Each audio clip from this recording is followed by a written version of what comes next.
Looks like our internet is...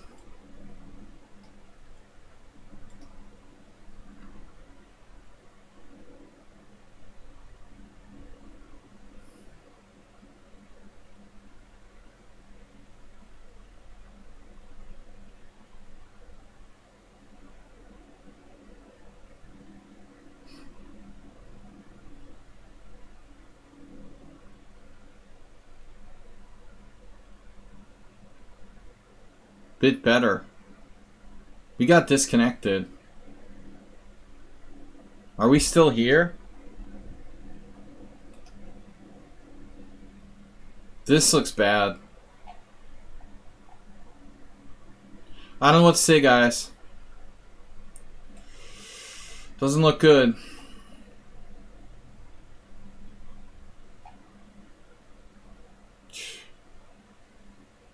Just gonna have to bag it.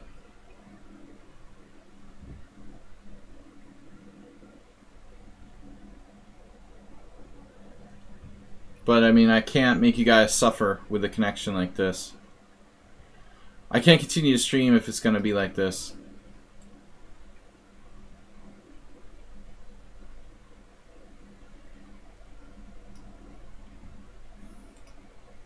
So this is a problem. Knight a5, bishop c8. White plays d4. I'm not sure what white's doing. I mean, knight f4 is like the end of the world. I mean, this bishop actually targets h3 now. Are we still... We're still streaming?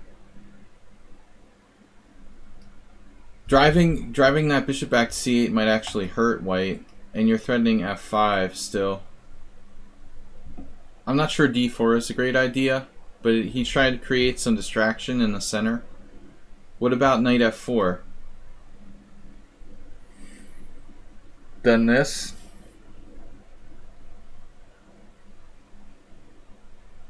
It seems to be holding now. I mean, it's totally random. I don't know. I was about to quit.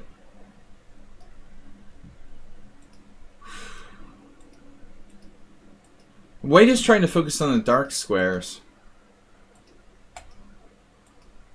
Knight a5, bishop c8, and then I assume maybe this isn't such a stupid idea. Queen can come to e3, put pressure on c5. When the knight comes to f4, there's no knockout blow here. But I don't like this. I don't know. Maybe you're right. White can just lock the knight in with b4. You know, I'm not sure queen c7 is a better square. I'm complaining about that square a lot. Actually, f6 is probably the better square. Why not knight f4? Queen e3, and now this is going to be a problem.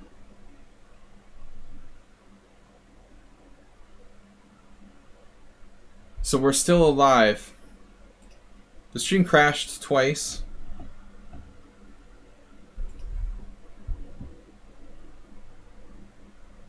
I don't know what's up with my internet, but hopefully some miracle happens and it starts to work normally. No games were analyzed. We've had just disaster connection.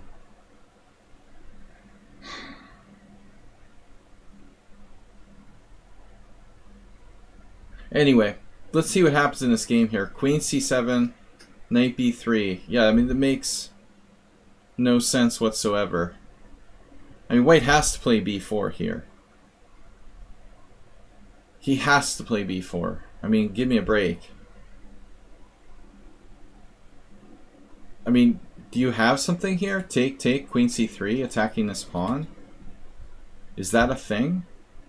I mean, now black's development looks a little shaky. But you do have this. It's fine, we need... You need tractors. Legio Bailey used to call the rooks a tractor. Rooks are tractors. No, but I mean, I can't believe white would play this move. This is pathetic. I mean, knight b3. You put your knight on a5 and then move it back? b4. I can't wait to see what happens. My computer will explode if I turn on the engine. Computer doesn't agree with b4 though. Wow, it actually agrees with knight b3. I would play b4. I'm not playing this knight b3. I think it was coming around. b4. Alright, this is passive. Here I consider to play c4 instead. You gotta consider this. Like, what if you take? You're opening the position, ultimately. Take, and c4. Creating imbalance. And also you have this. I think you gotta consider that. I know it seems kind of crazy, but opening the position and you've got rook here putting pressure on e4 and creating a more dynamic situation where the bishop has, you know, multiple like ways it could do damage. Traditionally you would never want to trade off your central pawn, but I think here we got a kind of Benoni thing going on. I'm a little worried about the knight on h5, but even that is interesting. This is probably bad from a structural standpoint, but tactically looks interesting. I don't like the idea of getting an isolated pawn necessarily on e5. So f5 is nice, but I'm not sure that's the right idea or not. It's certainly very aggressive. And doesn't white have... No, white has no tricks. Like anytime you do this, you get knight f4. So f5 is wildly aggressive. Take, in between move. But what about taking this? Then knight f4. And something like queen e3. I mean, I don't really know. You know, what's going on here? Computer's clearly better for black. But it's a very tactical way of playing. F5 is wildly aggressive. Takes. If takes. Here, and white's like very passively placed now. He doesn't dare take the pawn because of queen e4, bishop b7, but you have this. Sorry, you have this.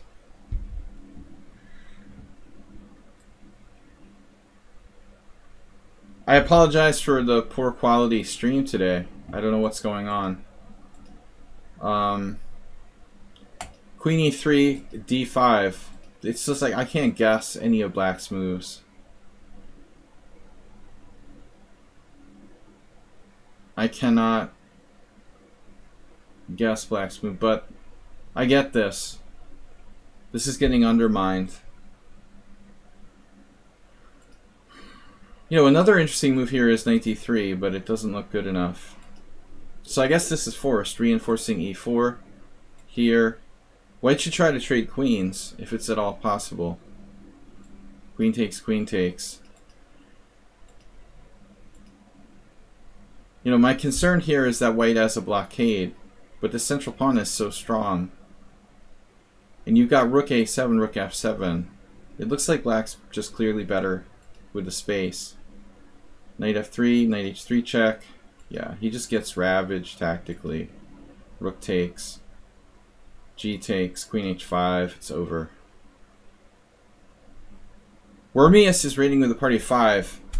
Thank you for the raid. We had a very bad... We've had a very bad stream today with connection, like a dubious connection. Welcome, Wormius. Wormius. Queen h5. So this was a crusher. Yeah, he just played a nice game, and I think the white king is dead.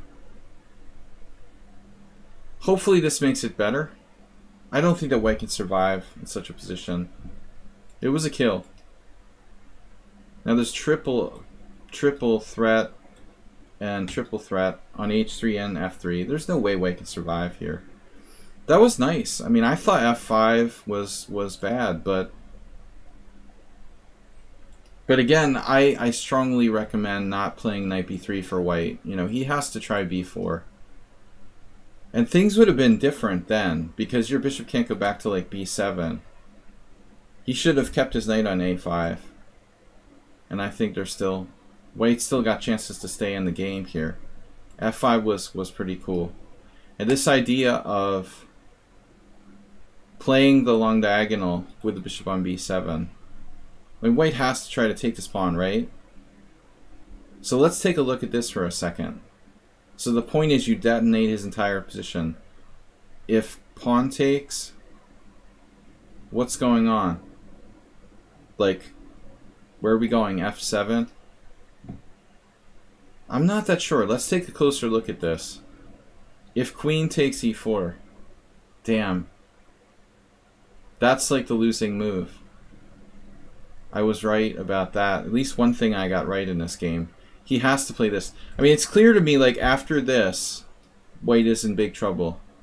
Once he, like, solidified his control. Sorry, knight f4, queen e3, d5. But to retreat the knight back to d2 is bad.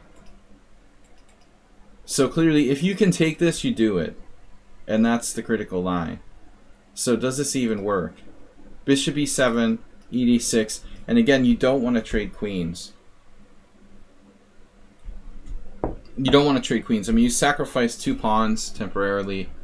The whole point is like a raging attack on the king's side. And c5 will fall if your queen goes somewhere later on. You just don't want to trade queens. And whatever you do, you have to avoid trading queens. I mean, if you trade queens, it's a draw at best. Takes, takes, takes. You destroy the structure, but you know, this is falling and you got to get that c7 pawn. So basically, White's like slightly better and doesn't really have chances to lose. So it was a huge blunder, knight fd2. That's the losing move. And now you're just too strong. And d5 was a good call, I think. And now it's just too much space. I mean, maybe there's a way White could have defended here. Obviously, there are ways he could defend better, you know. But I think objectively he might be lost. What about this? Like rook e1. As I said, rook here, you know, that's a bit of a danger, but I'd like to get the rook across. I feel like with the center, black is better, with a big center, but it's still not over. The computer says it's over, though. Damn. Actually, it is over. You have bishop takes h3. This I didn't think was over, though. That's amazing. So takes, takes. How does this even work? I wouldn't have seen this. If check, you have queen g3. But what am I missing here? What am I missing here?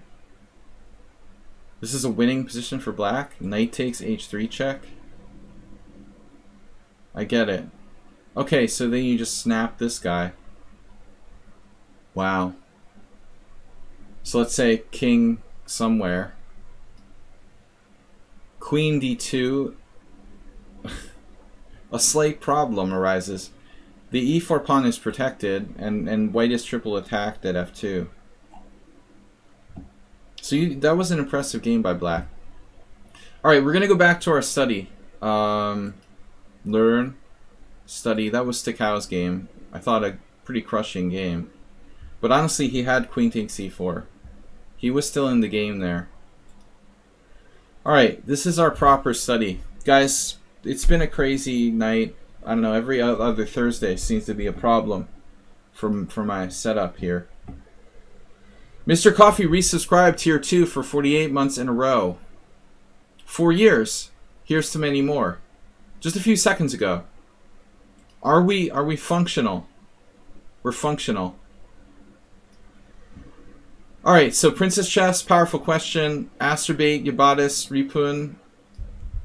I don't understand, Sumaher. What game are you talking about?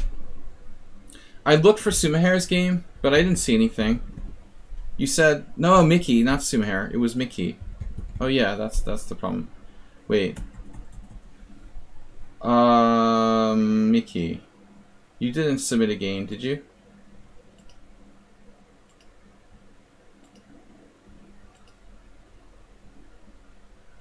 There he is. A week ago. Wait, we did that game, I thought. Rapid winnower Swiss? Maybe I don't remember that. No, we didn't do this. Oh, that's ugly. The lichess.org. Alright, we can... This is from... When was this from? Last week? We didn't get to it? Oh god. What is this? It's oh my god, it's a mess. Can you just send me a link to that game, Mickey? Instead?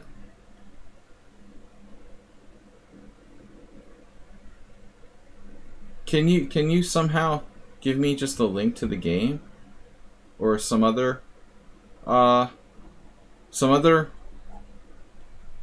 version of that? Because I don't think I can do that. It's PGN. Okay. Yeah, but it's like, it's not gonna mess it up that you're starting in a weird position, dude. How am I gonna do this? How am I gonna do this? Weird starting position. You know? How am I gonna put that in? How am I gonna put that into something from the weird starting position? Alright, you're making me do all the work here. Alright. Yeah, but I mean, okay, what am I gonna copy and paste this into? You know? You've got a non-standard starting position. Now how am I gonna copy and paste two things? Alright, let me start with this. I have to start with the FEN. Jesus. This is unbelievable. It's like I want to kill myself.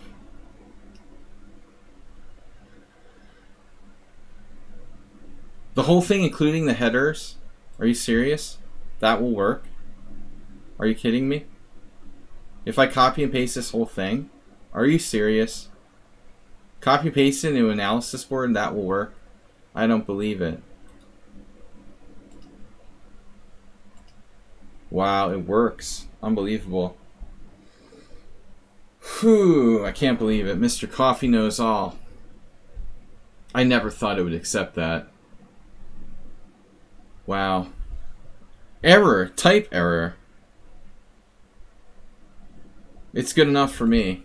We're going to go over this first. Okay, so you're playing white here. I like this line. You are playing white in this game, right? It's against Audisto.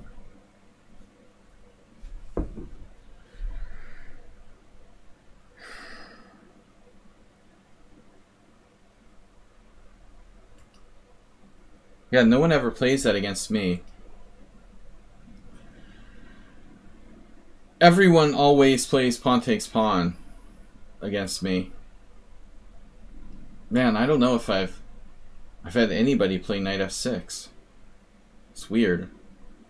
And I've had even this.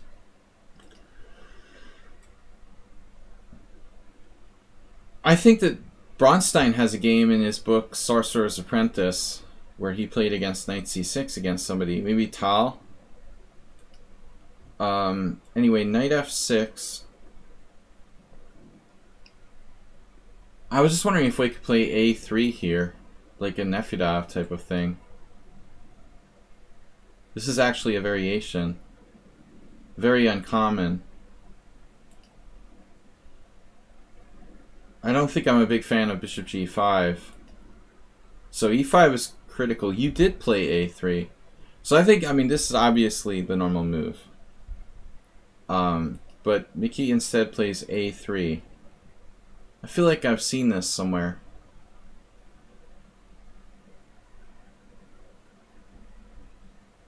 Obviously, I didn't see this game. When was this game played?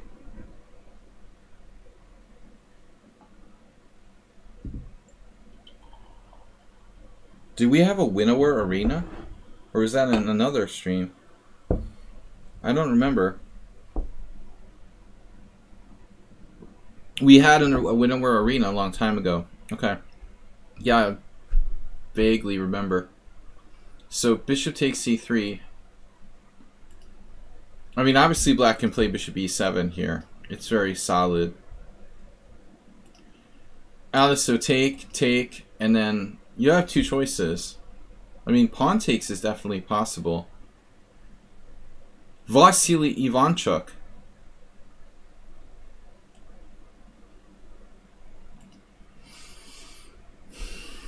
But he just goes for knight to c4. No, he doesn't. He takes to the pawn. Okay. So if knight e4, pawn e4, what's the idea?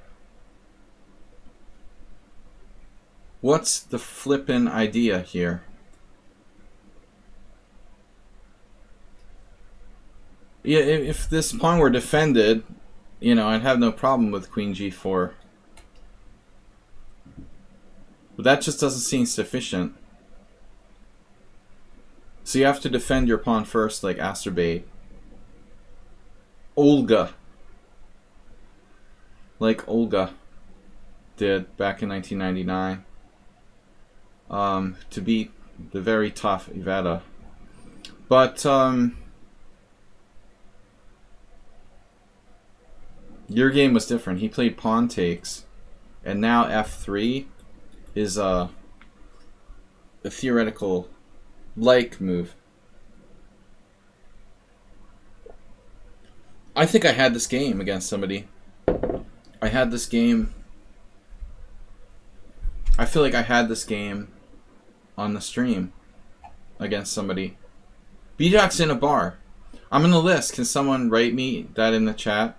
Am I on the list? B-Jock, when did you submit a game? Because there was no game from you. Did you just submit a game now, or you're in the list? You're in the bar. B-Jock, the last time I checked, I got no message from you. Did I just get a message from you now? Did you just send it to me now? So f3. What about this? It's too slow? It looks real slow, but it might be playable. f3, pawn takes, queen takes, and obviously taking this pawn is dangerous.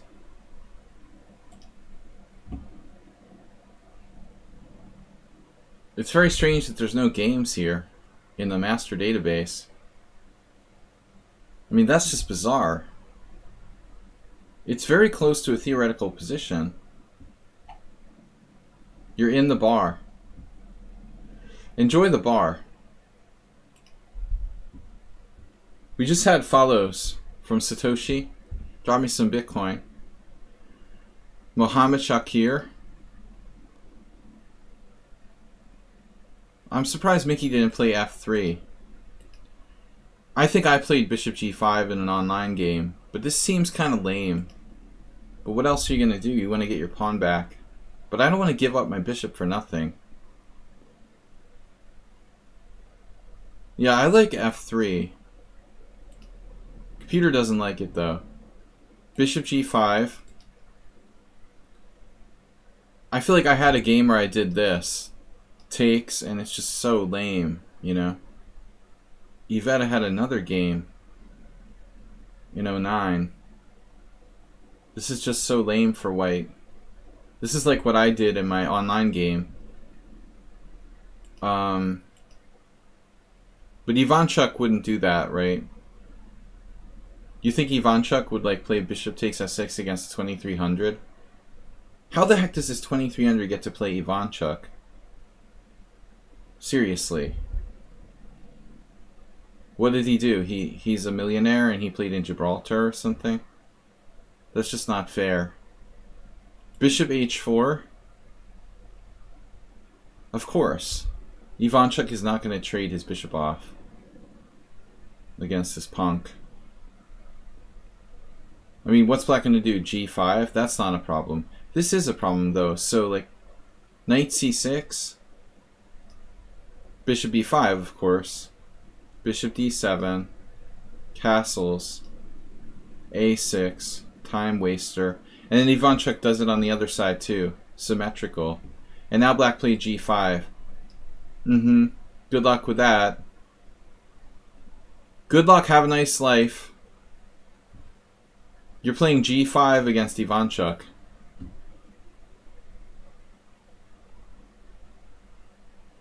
We had this discussion with Astrobate today, and another student of mine. Like, where is this guy's king going? Is it going over here? Is it going over here? Anyway, we're off the subject, but the point I'm trying to make is bishop f6 is kind of lame, you know? I think this Ivanchuk move is better, at least in a practical sense. You really don't want to trade pieces, and you've got very little advantage. I did the same thing in my game online. Takes, and that's interesting. An interesting decision from Aldous, though. But why? You know, why? Like, your position is very solid. I think the guy should be happy to equalize. Ernst of Austria. Knight takes e4, queen e7. Wow, there's a lot of games here. We've like transposed. I can't believe white has much. I mean, it's a very small advantage. Slightly better for white.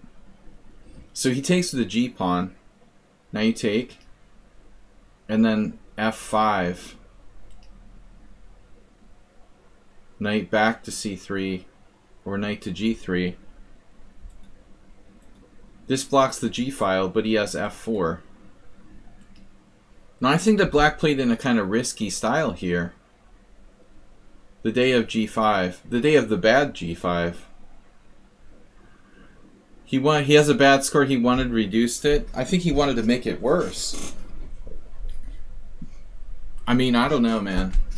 You know, I mean, I think that black should be content with this. This doesn't look like much. h6, bishop f6, queen f6. Okay, white has a good score, but it's just a very, very small advantage. You're not beating, like, the uber solid French defense players here. There's just not enough pieces on the board. I had this. Kosic said, just change 2 pieces and she doesn't know how to play chess. I don't think he was referring to the white side of the French, necessarily, against her, but the point is something he understands very well. Maybe he was playing the black side or something, but yeah, it's a little better for white, but it's not very exciting. But this is like unnecessarily like crazy. You know, why is black doing this? He's playing too wildly. So you see there's another game with knight c3. That's also an idea. If white could play d5, I think black might be in trouble. Black can just do that. See, that's what the guy did. Stopping d5. If we can stop d5, maybe black's not that bad. But your move blocks the g file, which is kind of interesting. You also have maybe that. But it's going to be hard to attack him. You know, you don't have that many pieces on board. This is a good move, I guess. But, you know, this d5 might kill him. The one thing I noticed when I briefly thought about playing the white side of, like, the, what do you call it, the classical Sicilians, the Bern variation or whatever, you know, this d5 is devastating. It's like, it's the most devastating thing that can happen to these positions for black. I mean, if he allows d5 in the wrong moment, he's toast, you know. He's got to be very, very careful about allowing this. Maybe it's okay here because he has like queen f6 and he can try to attack b2 and he has time or something. But, you know, he's got to be very, very thoughtful. I expected you to play this. You know, you have all sorts of queen moves here, but this is not a good one. You got to get your bishop out. The problem is that bishop c6 is quite strong. So I think, I don't know, I think you probably play queen d2 and castle queenside, and white is better. That would be my suggestion. I stop f4, queen g5 can be met by f4 for you. And then, you know, I don't really want to swap pieces here. Let's say bishop c6 castles queenside, and then eventually you can threaten to do that. I think your plan is really rather, you know, sort of too safe almost. Bishop c6, bishop f3. Again, black should be kind of happy to trade pieces. I'm not sure if he should do it right away, but he goes for this. He doesn't take the pawn. He can't. Okay. So maybe black should make a different move now. You know, he doesn't have to take. Take, take, take, take. And you're better. Take, take, take, take. Of course you want to open his king in the middle. But you can't yet.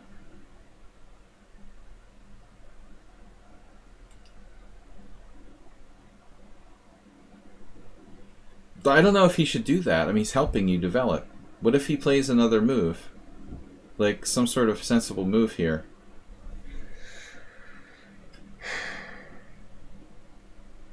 Maybe this is his moment to do something unique. I don't know. Can he play like Queen e7? I admit you're better in all cases. If he plays Queen e7, you just castle and you're threatening like knight takes f5 almost immediately. It's the problem, he can't get off the back rank. He couldn't take the pawn, and now you're threatening d5. So you played c3. Maybe you have better. Knight takes d4 is too strong. I mean, you've got castles queenside, right? Maybe this.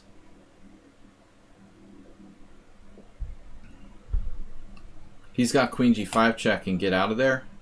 That's a problem. Then he might be okay. He needs 2 tempi. Knight d7. Yeah, knight d7 just doesn't look good. You're gonna blast him with d5 the moment he. So I just don't know what he should do here. Let's see. The computer's suggesting bishop f3, queen f3, c6. I was thinking about. I also thought about that queen d6 move. But you see d5 again. It's a tough position. He plays this, this, and this.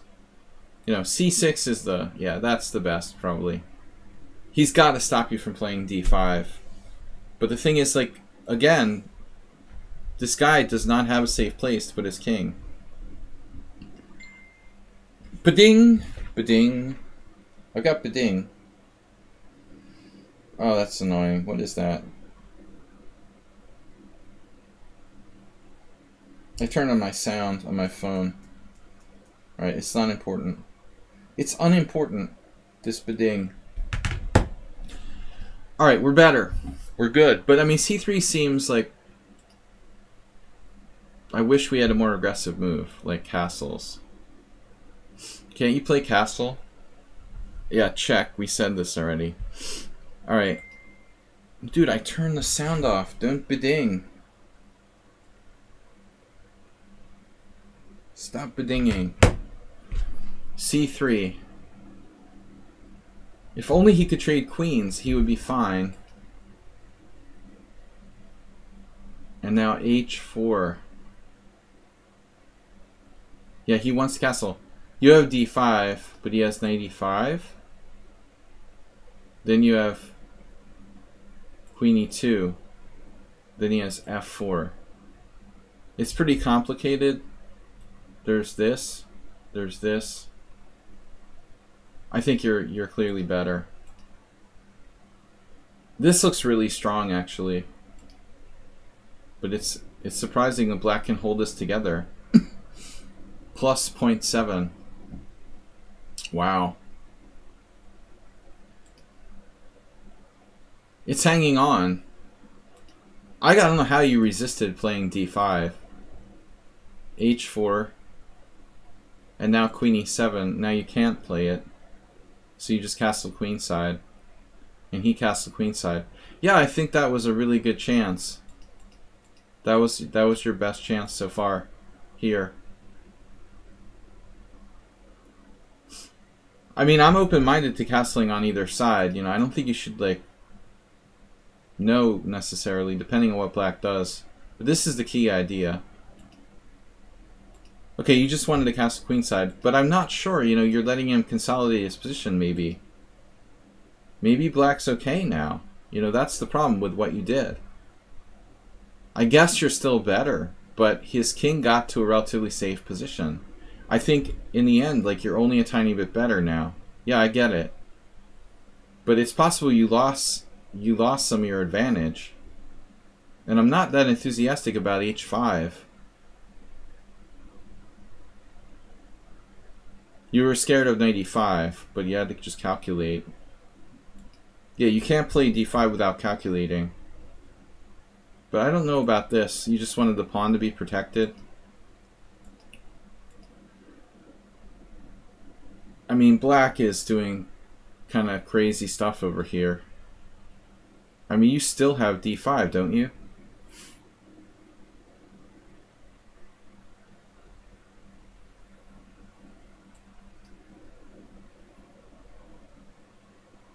He's gonna go berserk with queen a3. Yeah, you have better pawn structure space, but he's going off on this tangent. I don't like h5, honestly. But you wanted to move your rook. I mean, again, you could have played d5. Where is he going? Like, out there? Maybe like in the game?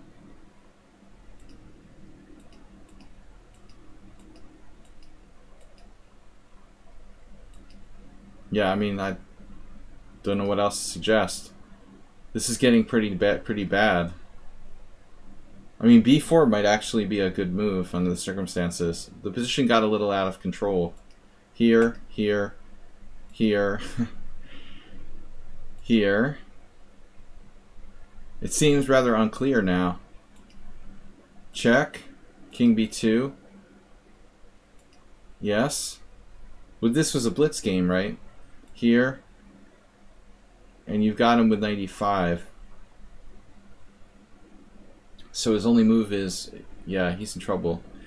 His only move is rook a6. And then, at the very minimum, you have this. But... no, you played positionally, yes. You were always better in the center. Yeah, he's a tactical kind of player. Although he understands strategic play, he likes to play kind of crazy. Do we have any tactics here? Knight b7. You almost have something. But my fear was that you let him like slowly escape. You do have knight b7. Nice. Here. Nice. Yeah. So he sacks his queen and he's lost. Why is black lost here? It's hard to coordinate. It's just too hard to coordinate. Maybe he's not lost, but it looks very tough to me. I mean, queen a6, this. I assume black's clearly worse. Yeah, it's lost. It's just too hard to coordinate and his king is open. That was a pretty nice game.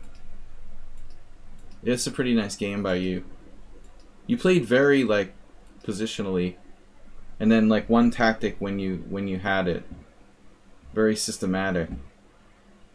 Aldiso has a tendency to be kind of all over the place sometimes. Alright, that was an excellent game. Going back to the study. That was Mickey's game. Alright, guys. We got another hour and a half. Nice game, though. I like that. Quality. The one thing I wonder about is d5 earlier.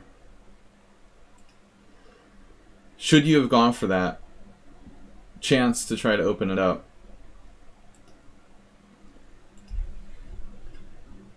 Guys, welcome to the stream. Thanks, Mr. Coffee, for resubbing at tier 2. How was our stream? It looks like the stream solidified, huh? Our stream is back to normal now? How did that happen? Like, what was going on? I could hardly keep the stream even, like, functioning. Alright, this is Princess Chess Against Powerful Question. Mr. Coffee, did you get... Did Sumahair answer? Did he just send in a game now? I kind of like knight f3, like pretending I'm going to play the closed Sicilian, then playing knight f3. Princess Chess always plays the closed Sicilian. Anyway. No comments on closed Sicilian for me. I don't love it.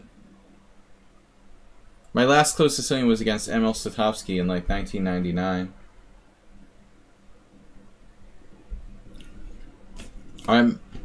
I'm retired from playing the closed Sicilian. Never did really play it much. Unless you count like the Grand Prix attack, which I don't really consider the closed Sicilian. I guess technically it is. It's not normal. It's hard for me to tell. Honestly, my Twitch always looks bad from my end.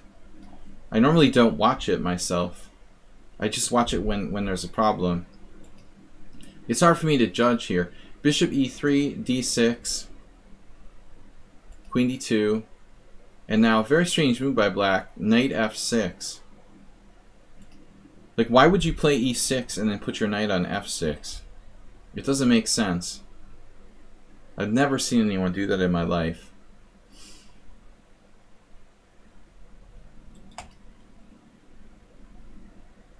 Don't understand.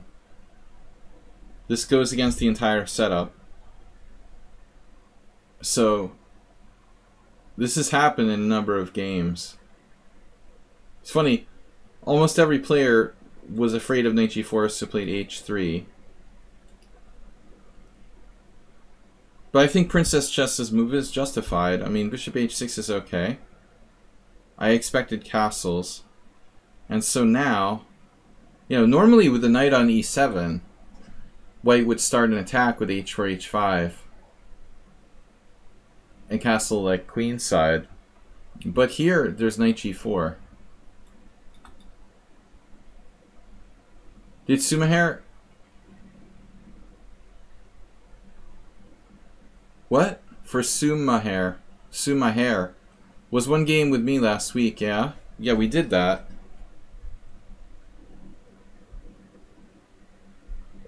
We've already done that one.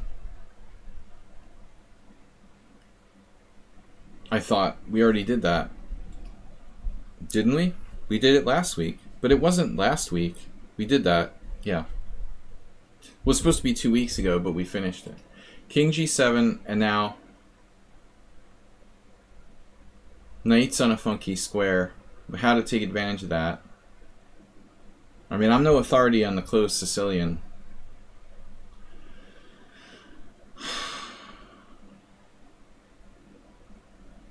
I mean, honestly, like, she could also hold off on this and play like h3 or something.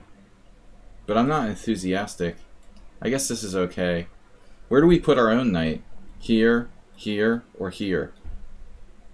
Or do you play f4 first and then put it on f3? Alright, let's see. f4.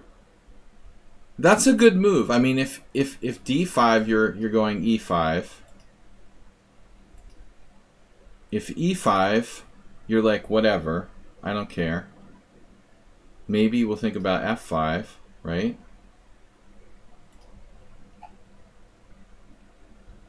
So I like this. So black plays the following. Attacking b2. What would Yabatis do? Where's Yabatis? Is he playing video games or what? We expect Yabatis here. Aiding with the commentary. This is actually becoming a Yabatis-like setup. Had an interesting game. Yabatis we'll do a little later. That's the third game on the list.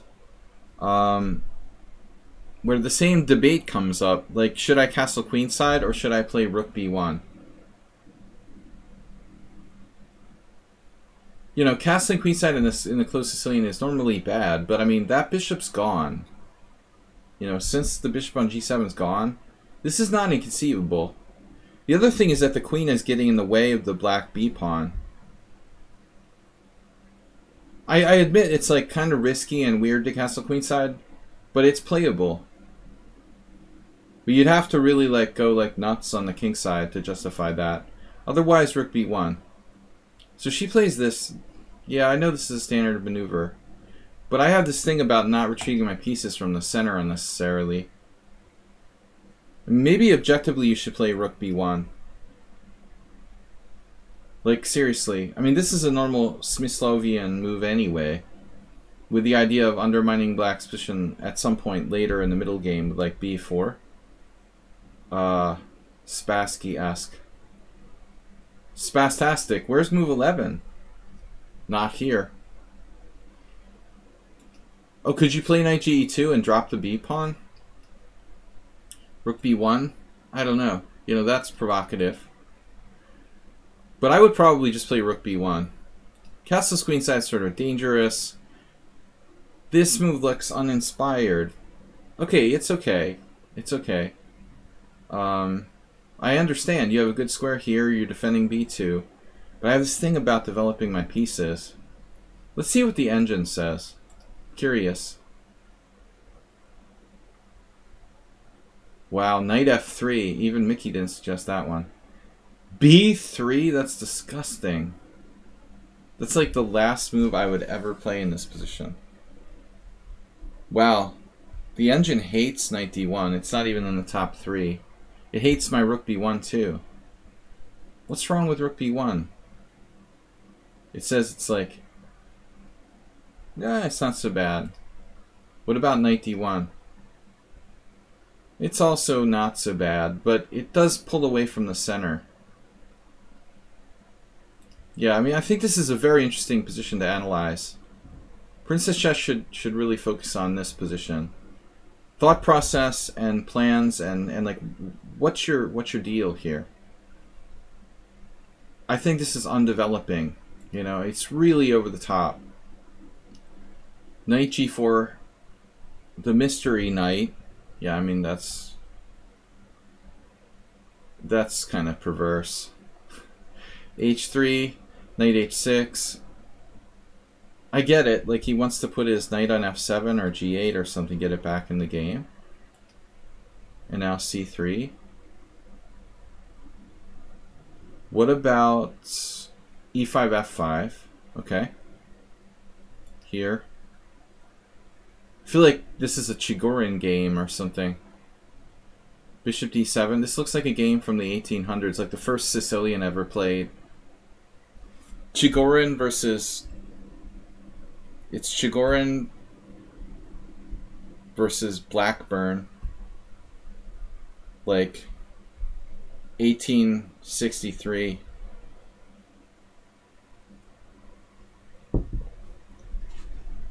That's what it looks like, literally. And now f5. There's a problem here. White might do well to develop their pieces. Okay, this is a nice square. That's a fat square on g5. There is no way I'm playing any move other than knight f7 with black here. I mean, I don't want that knight coming to g5. I guess you could play knight g8. Alternatively, rook d8. Again, if knight g5, knight g8. Finally, white castles. And then what? The Azerbaijan c4. Oof. Alright. So I'm going to ask this question. Yeah, there's a problem. Damn. If d4, pawn takes pawn, you just don't have this. Because the queen attacks the knight, and now your other knight's attacked. There's no way to make this work. That sucks. Alright. So what about, like, king move? Pawn takes pawn, queen takes, dropping b2. It's still not clear, though. I mean, if black takes this, there's rook b1. There's, like, rook b1. Takes here, takes here, takes here, takes here. This is still not that clear.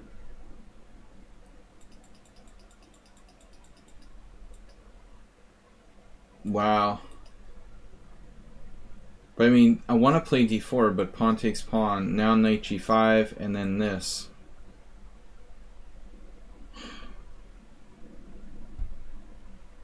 I just wish there was a way to like crush black here.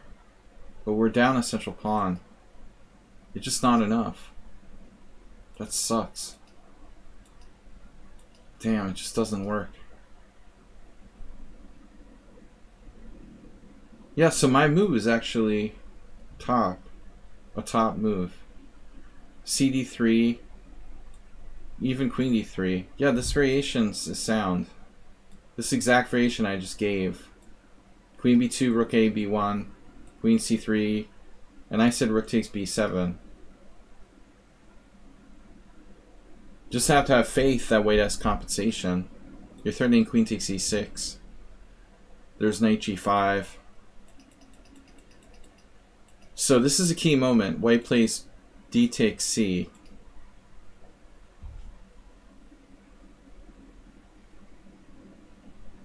F takes e4 here. What about knight g5? Now there's knight f5. Is that a problem? Man, I don't like that. She didn't like the diagonal, so she blocked it up with knight d4. But I don't like this move, this pawn move, you know? I don't like losing my central pawn with tempo.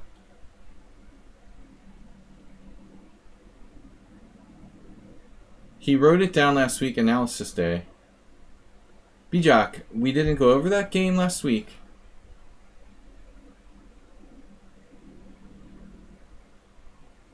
I'll check after this game. Which game was it? D takes c4. I don't like this. We're losing our central pawn. Now knight f5. This is forked. This is forked.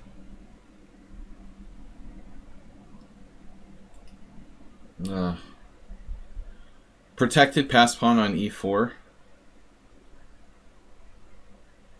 Oh man, I don't love this. Black has to consider g takes.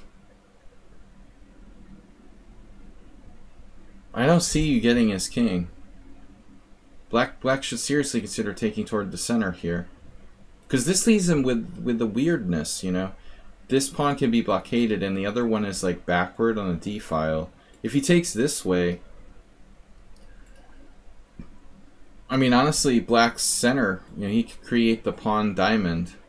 Thanks, Bijak. It seems more natural to take toward the center. Yeah, it's better.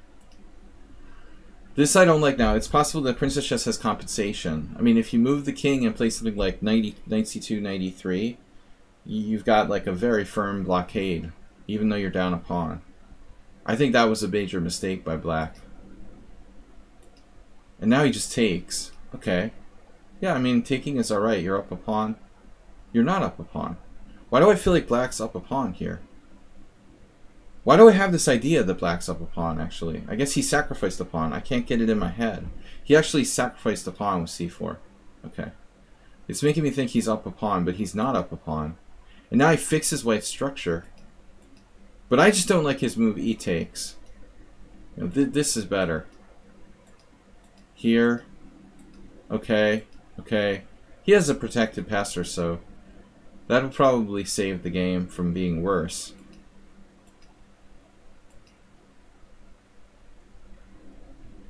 I mean, actually, like, white has queenside majority. But this pawn is hanging. So bishop f1. Anyone? Bishop f1, very interesting move. Because if e3, you're just hanging a pawn. What is your bishop doing on g2 anyway? Let's just play bishop f1, blockade with rook e3. But this is fine too. Now we have active queenside majority. You know, the problem is at the end of the day, this pawn, you know, are we going to really be able to win while maintaining that blockade? And also you have to watch g5. Now I'm h4 instantly. Yeah, I think h5 might be a mistake by Black. This h5 was unnecessarily committal. Now he lets you fix the king side. You know, if anything, he should probably play h6 with the idea of g5. Keep the flexibility open. That just makes it easier. And now white's better. But can white... And don't mess around with this. I mean, you probably should think about maybe even putting your king on e3.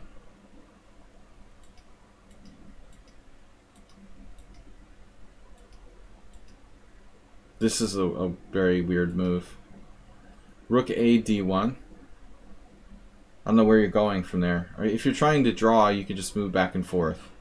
But I think white should be trying to win this with a 3-on-2 on the queen side. Yeah, white is better and has a queenside majority, so the onus is on white to win, not like move the rooks back and forth.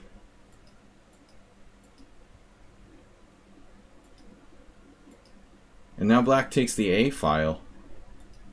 So what are our options here? After this, you have takes. This is quite an interesting move that must be considered. Because we have access to the B file.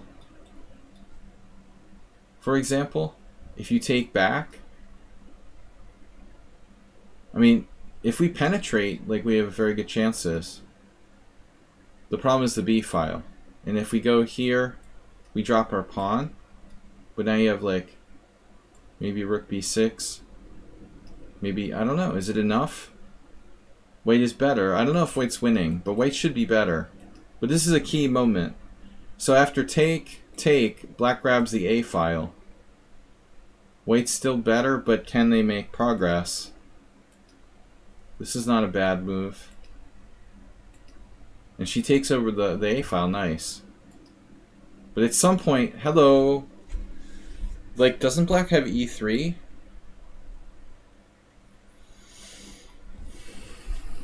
We're gonna have to be careful. White wins the A file. Oh my god. And now blockade with the queen. The queen is the best blockader. You guys know that one, right? No, never heard that one? Me neither.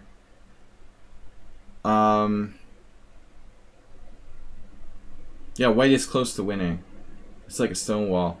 But I want my king on e3. If you put your king on e3, black will have to play g5 and go berserk. Otherwise they lose. Queen e3 doesn't cut it. This is nice, and you can torture black now. Get the king to e3. There you go. There you go. There you go. There you go. Nice. King on e3. Okay, this reminds me of an old friend of mine.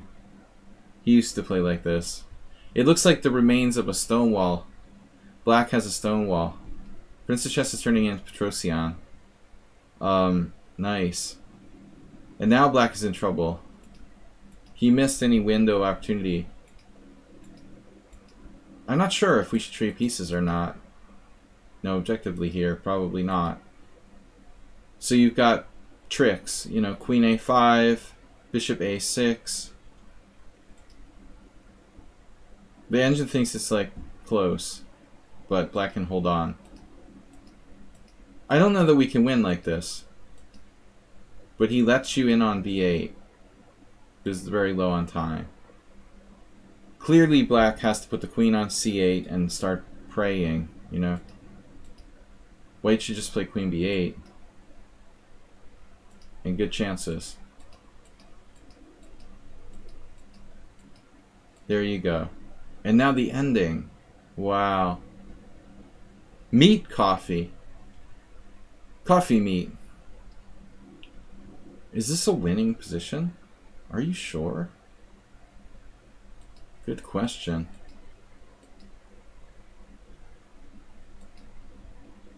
I don't know about that idea. So the one way to make progress would be king g5, right? Threatening e6.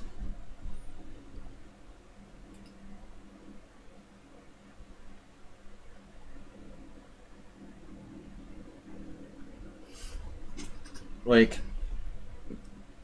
this is quite interesting. I mean, it might be winning.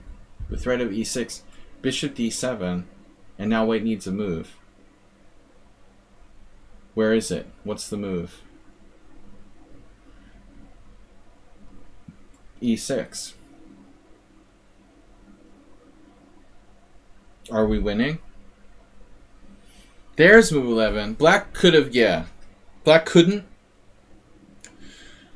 I thought Black needed to do e3 at some moment. You know, he had his chance somewhere in there. Is this a winning position? e6. Looks very promising.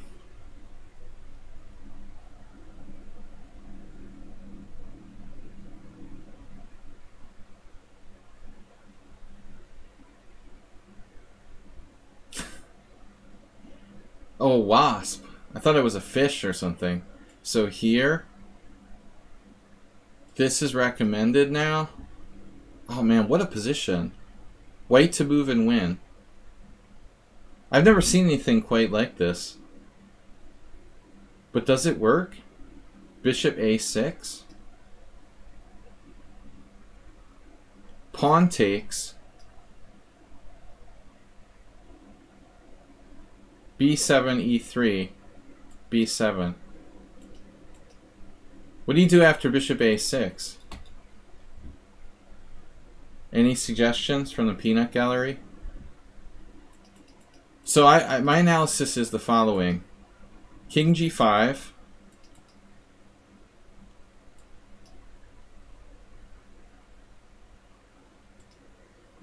We go king g5, threatening e6.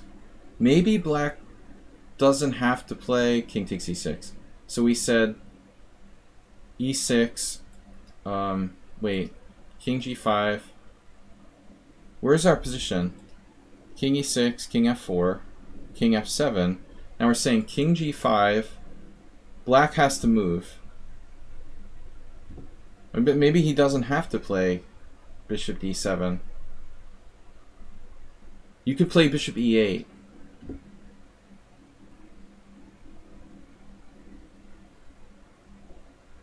But this smells like Zugzwang. Ask me, why do you want to scream poetic? White's winning. King h6. Are you serious? Bishop a6 right away. King h6. What an amazing endgame. See, kids, that's why you want all of your pawns to be on the wrong color when you have a bishop endgame. Wow. King h6. King f8. c6, and there goes the whole chain. So Princess Chess played bishop d1, bishop d7, bishop b3, bishop c6, bishop a2 here. She didn't spoil her position, just waited, and then finally king g5, and now just e6. That's the only danger. But now you have bishop d1, and this pawn simply goes.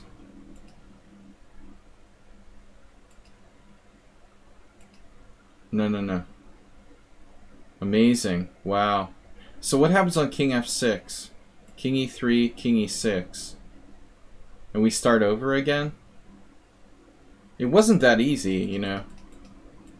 But this is a fun endgame. Here, here, here. Takes, takes. And then the white king penetrates here.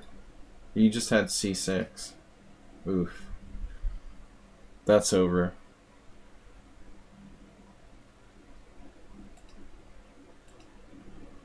Nice game. Yeah, nice endgame by Princess Chess.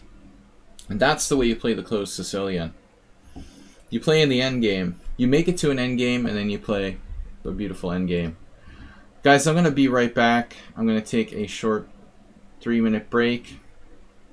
When we get back, we will search for Sumihara's game and go to the others.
Welcome back, everybody. Sorry, I had to take a short break there. Drank a lot of water today.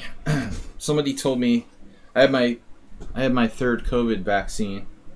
Someone told me that I should drink a lot of water.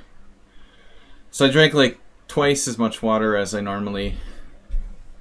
I drank twice as much water as I normally would drink.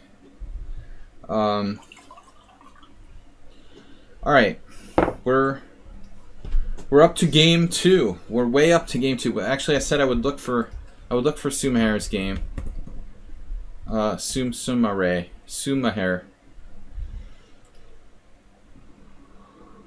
Whiskey jar. The whiskey jar. Now we got this game. Now we didn't go over this. Perhaps not. No, this is a different game. All right. This is a different game. Very good. Alright, so I don't know if you were first. Technically you're not, but we're just going to do it. Now we're here. Boom. Sumer plays the Caro-Kann. White played f4.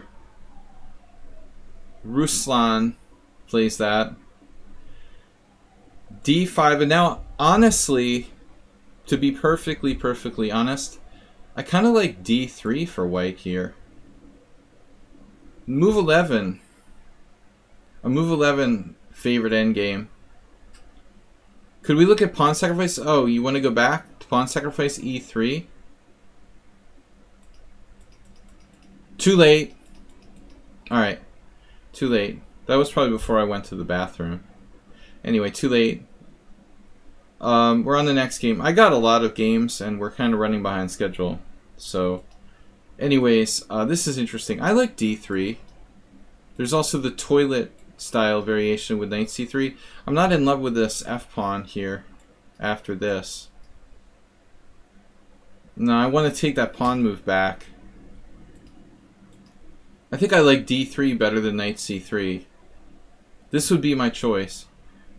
There's the Aldisto like pawn sacrifice knight f3. Maybe that's Aldisto's new system. The Wolfgang Kroll or whatever this guy's name is. Alright, anyway, e5 is a common move. Here, hold this. So this is Sumaher's game. Yeah, you played h5. It's very experimental, you know, h5. Like a Gurgenidze Caro-Kann. It can transpose the Gurgenidze Caro-Kann if white plays like d4, right? d4 g6 is a Gurgenidze. h5 is interesting. I doubt it's the best move, you know. I seriously doubt h5 is the best move, but it is justified. It's kind of interesting. Strangely, okay, there's 2 Sergei Movsesian games. He's playing in the Grand. I saw a picture of Sergei playing at the Grand Swiss. He lives in the Czech Republic. I met him like 4 years ago, for the first time in a long time. In Prague. But, not many people, you know, you see Movsesian, not many people play this setup for white. You know, not many legitimate grandmasters play this. But it's surprising that 2 players played h5. I mean, there's nothing wrong with bishop f5. This is a totally standard move. There's nothing wrong with c5. Also a totally standard move. g6, of course, is normal. This is interesting. Okay, d4 now. There can be nothing wrong with d4. It's totally logical. That's a totally playable move. I don't understand why there's 0 games. Now bishop f5. So it's like you just played h5 to secure your bishop on f5. It looks totally okay. Bishop d3. So now white like trades his good bishop for black's bad bishop. I think that's a good deal. What about knight h6?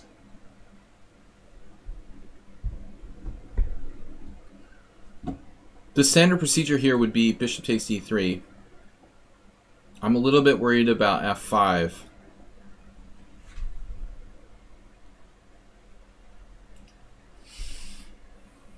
So this is playable. Absolutely. G6 looks kind of risky.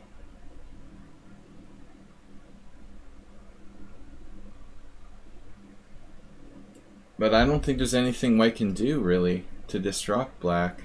I don't think that's sound. So those moves are possible.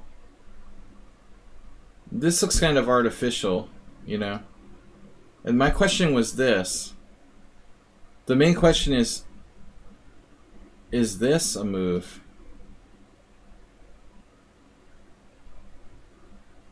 Can the white queen get trapped or something? No. I don't know. Is this queen out of play over here? Anything tricky for black?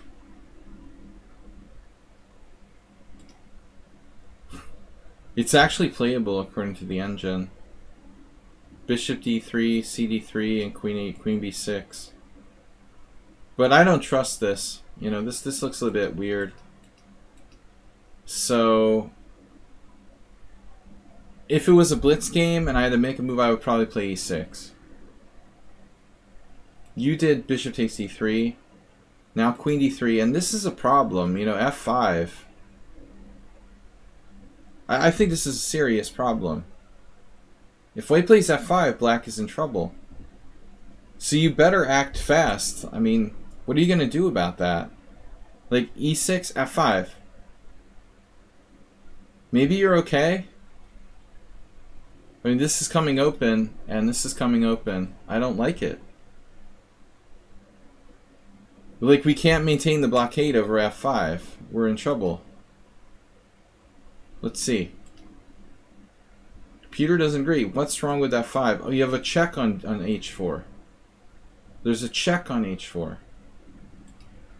So here, takes, maybe, queen h4 check. There's this, though. I'm not sure this is the answer.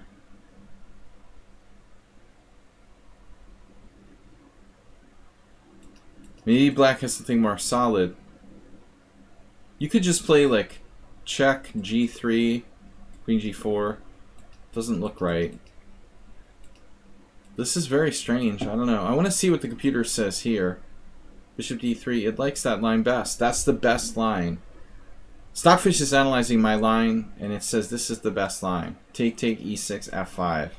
Dude, I don't know what's going on here. But I don't like the fact that we lost control of f5. That's freaking me out. What about just this? What's the problem with this? Terrible. Computer says it's terrible. Eventually, like, this can happen. So what about G? That's better? It doesn't like that either, though. I can't trust Stockfish's analysis completely. And black looks very solid here, honestly, like e6. It doesn't like the structure and it doesn't like the space. But I'm not sure how bad black is in reality in this position. Very, very strange. But the question is h5 too slow? You know, I don't think you should play h5. So retrospect, you should play this. There's no need to play h5. White's not threatening g4 because you have like bishop e4 here.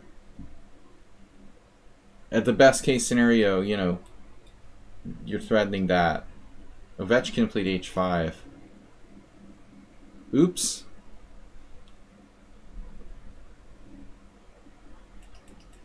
Yeah, don't need to play h5. Okay. It's a little slow, but instead of this, you should lock down the square.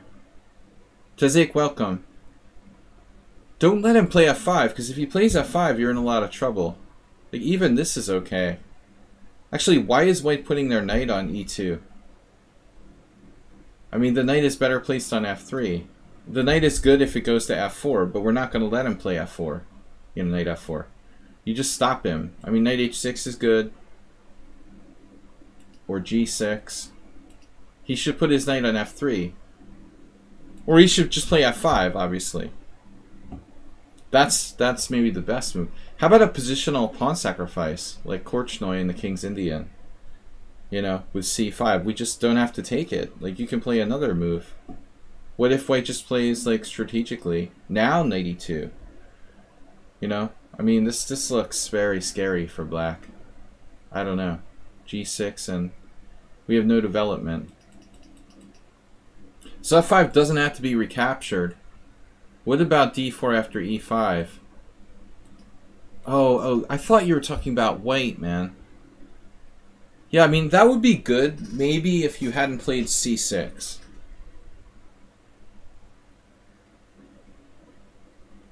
I mean, I don't think this fits. You know, the pawns are like segmented apart. Yes, it's playable. It's playable. You're going to end up losing a move. You're going to have to play c5 yourself later on. Yeah, it's playable. I don't think it's great, though. I think bishop f5 is probably best. And c5 is okay. This could transpose to another kind of Caro-Kann like advanced line or something. It is basically an advanced Caro. Yeah. Is there anything else you can do? Some people have gone here. That's pretty funny. Wow. Okadnik, Ferenc Gombots. They're all Hungarians. Only Hungarians play this move. c6 against the King's Gambit. I seriously doubt this, you know, is that great. Mike Ivanov against Nemeth Miklos. Anyway. Alright, back to the game.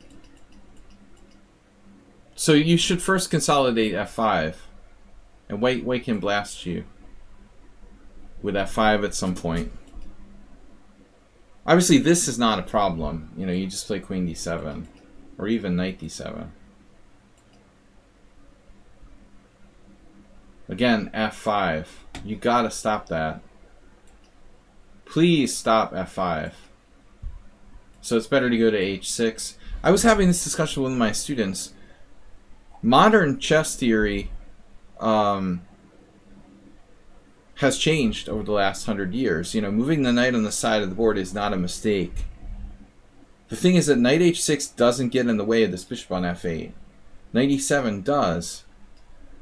100 years ago, they're like, never put your knight on the side of the board. That's bad. Knight e7 is okay, but knight h6 is bad. You know, we've learned a lot about theory in the last 100 years. I mean, this move is going to the same place just without blocking your bishop on f8.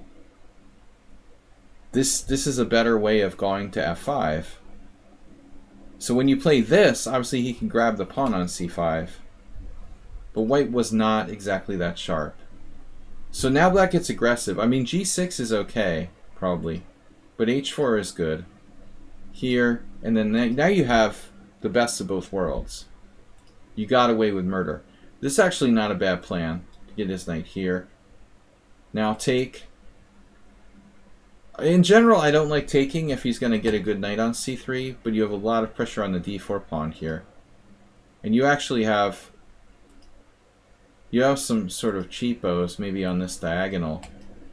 Here, here, here. That's kind of, you know, the cheapo here would be nice. Threatening knight takes d4, bishop c5. If check, I'm happy with this endgame. Black has a clear advantage. It's probably lost for white. This is close to winning position. Very close to winning position for black. It's almost like Zugzwan. Here, here, here. Rook c2. Things don't look so good for white here. I think he's lost. Alright, take. Queen b6, king h1, blundering the d-pawn. So clearly white has to play knight f3, and black has the advantage. But I don't see any way to immediately finish white off. You went here, here, and then just took the pawn. And then the classic trap of knight g3 check. Everyone who plays like the Gurgenidze Caro-Kann Sicilian has done this. You had a chess teacher in middle school who said knights are the side of the board are picking their nose. That guy was sharp. He was sharp. He should have quit being a teacher to be a full-time chess professional. He was more like the guidance counselor or something. Bograch. Check. And then the ultimate cheapo. It looks like an acerbate submission. Mate. Mate! This knight is no longer picking his nose. Ivanchuk picks his nose all the time, and he's like 2,700. GingerGM is rating with the party 178. Wow. Simon Williams, rating with the party 178. That is awesome. Thank you for the raid. I have not seen Simon Williams since, like, I don't know, man. It was, you were like, wow, that was ages ago. In the 90s. Simon Williams, rating with a party of 178. It's a treat. Oh my treat. A treat. So what's up? Smothered mate with knight g3. Takes, and white resigned. It's an honor. GingerGM, rating his 178 viewers here in our modest stream. Good to see you streaming on lichess. Simon, what's up? So I'm just going over some games to my subscribers. This was a funny Karo Khan. Welcome everybody. Yesterday we had a raid. Today we've got another raid with 178. It's like maybe the largest raid I've had. There was once, who was it? Don't remember. It was another GM who raided the stream once. So that was a good game, Susumeher. Very nice. Simon Williams. Check him out, guys. We've got to make sure the delay is turned off. We had a bad stream today. Alright, chat. Chat, Mr. Coffee may not be here. Let's see. Alright, next game. In the study. Learn. Study. What do we got? When was the last time I played Simon Williams? Probably some blitz game on ICC, but I remember him playing the Budapest Gambit against me in Hastings in a blitz tournament. Let's see. That was a long time ago, so 1996 or something. Approximately, I don't know. Last time I played Simon Williams live was in 1996. Something like that. Good to see somebody after so many years. We've got analysis stream November 4th. So it was a bishop f4 Budapest Gambit. I remember that. e4 c5 knight c3. What is this game? Okay, we're going on to the next one. Yabatis is going with knight c3. The Dunst opening c5 d3. Reverse. What do you call this? You don't want to just play a closed Sicilian if you play like one knight c3, right? So you got to play something interesting. I like knight f3 sometimes. g3. So d3, knight c6, e4. And what is this called when you play like bishop e3 in the closed Sicilian? Maybe Simon Williams would know.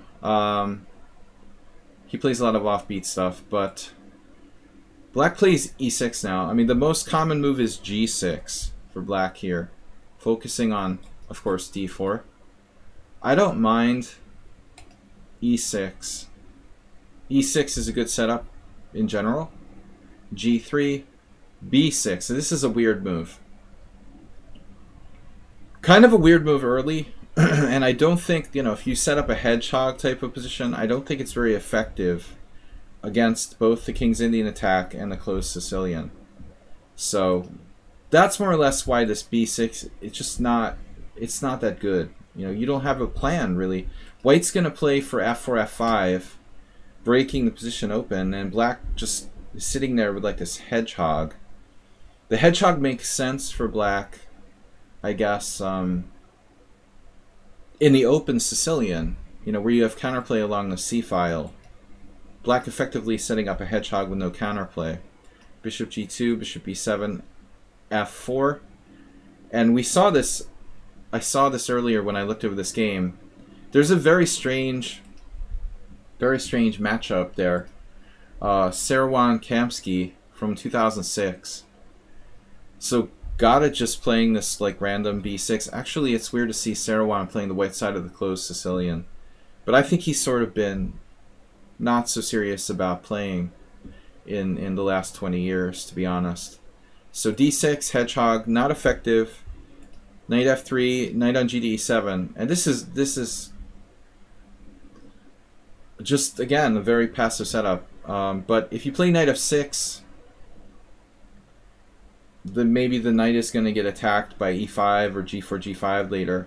And you're not really prepared for pressure on the f-file either. I mean, objectively, black could play g6, but you have d4. I don't know what to recommend for black here, but the setup just doesn't work. Knight ge7, castles, g6, and slowly black morphs into what is like a semi-normal setup. The question is, should white play d4? A lot of times when you play the closed Sicilian, black maybe gives white the opportunity to play d4. Should white play d4 when he can play it like this? Not always. You know, for example, like this position, cd4, knight d4. Are we threatening knight here? After something like a6? How bad is black's position? Maybe not that bad. If bishop g7, knight b5, it looks bad, but black can still defend with knight c8 guarding this.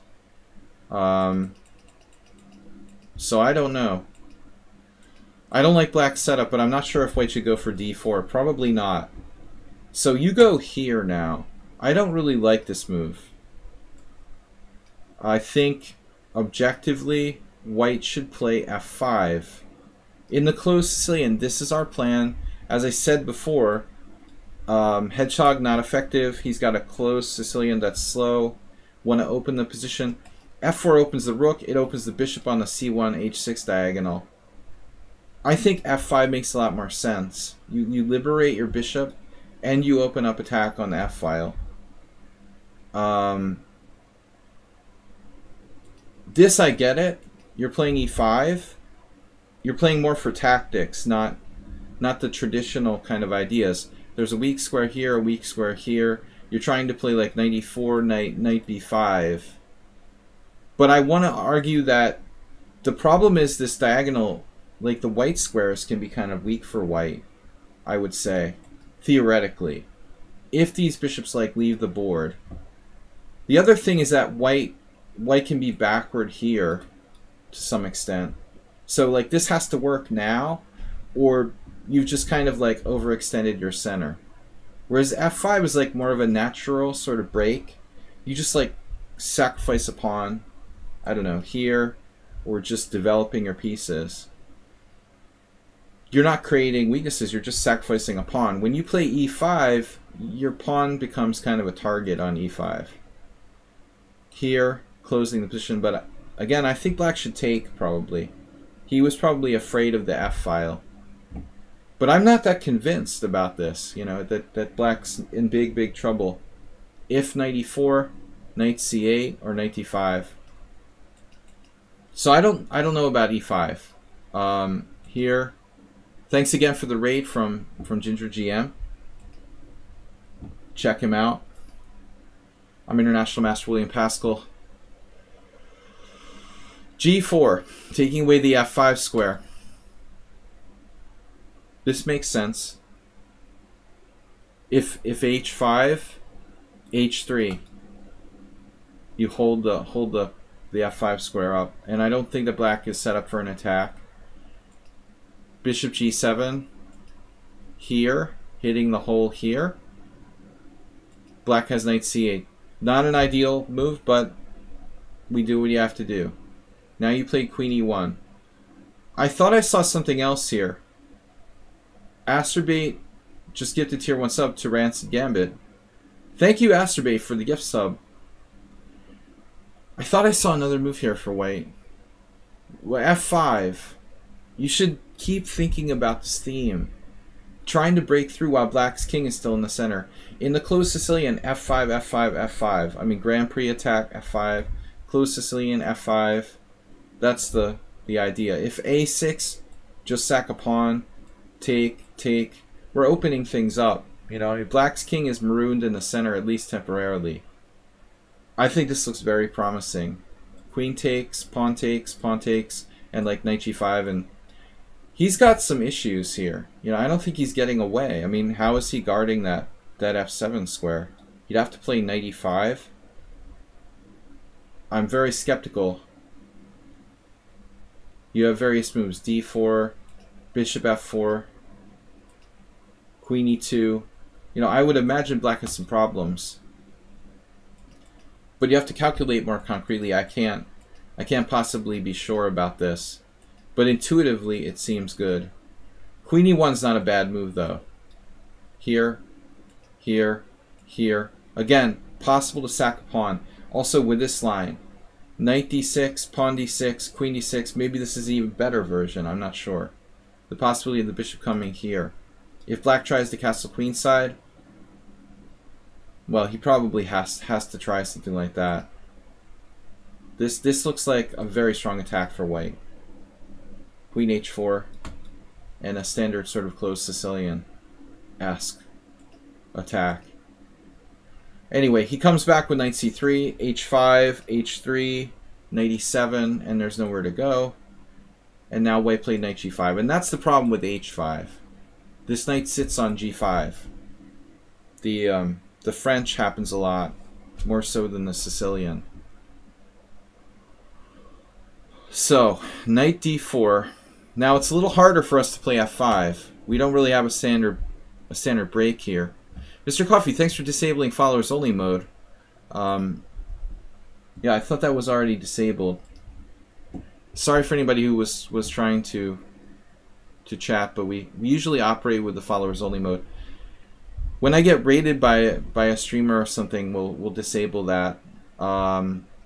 Anyway, thanks to the raid from Simon, and it's good to have some new people here, and good to see him raiding and playing on lichess.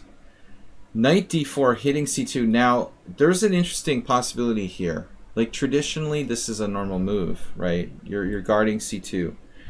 But this is a possibility because we have pressure on f7. We're laterally guarding this. And I've been talking about f5, f5, and the f file. I also like this. You know, the fact that black played a6, it seems very minor. But this whole pawn chain got like slightly weakened by the fact that a6 pawn moved up. So now that whole pawn chain looks a little shaky. If we put the queen on this diagonal, not only does it have frontal potential, but it has undermining potential on this diagonal. So you could knock that knight out with like b4, or maybe some sort of a4, a5. Some possibilities here along the diagonal. So I like queen f2 better than this sort of routine move, queen d1. It obviously leaves the back rank clear for white's rook to come across later. And also there's a battery, you know, queen f2, bishop e3, and then the diagonal there. Okay, queen d1 here. That's a normal looking move, but I think black should be developing. If I were black, I'd want to castle queenside, maybe. But how do you castle queenside if you're tied down to the f7 pawn? That's a problem. So this. You know, the other thing about queen f2 I should mention, is that it leaves d1 free for the knight, which is a move one of our previous submissions covered. You know, Princess Chess played knight cd1. It's a Rubinstein maneuver. He did that in the Four Knights, and also like with white in the exchange, like Lopez, freeing the d1 square. So like queen f2, there's also the possibility of knight c3, knight e3. and c3, kicking the knight off of d4. So there's all kinds of ideas here for white. But with queen d1, we don't have that ability. So he recognizes the knight is strong. I'm not crazy about this. You could actually play knight b1, but it clogs up your development. So where are you going to go? He goes here, but trading pieces kind of frees black up. I'm not that in love with it. Again, I think you should go to f2. Here is undeveloping. It's undeveloping. It's just not as good. hg4, hg4, queen c7. Black's finally going to castle, and he has defensive f7. So that exchange of knights helped black to free up their position. c3, knight goes back, and now, I mean, you have options here. You know, I mean, it's a little like a King's Indian or something. White's gonna have to think about how to get counterplay. Again, b4. You played d4, black castled, bishop e3, and now black could play bishop f8, just holding c5. I think it's a Gurgenidze Caro-Kann. It's a good maneuver. You're getting the bishop on e7, where it looks both ways. But instead, black plays this. Not terrible, but white has the ability to crack it open with b3, maybe. And this is what happens. b3 here. This is a terrible square for the rook. Because f6 like hangs e6. We can't move that up. Watch what happens. Here, here. I mean, he could recapture, right? Why doesn't black recapture? I think that black was paranoid at this point, you know?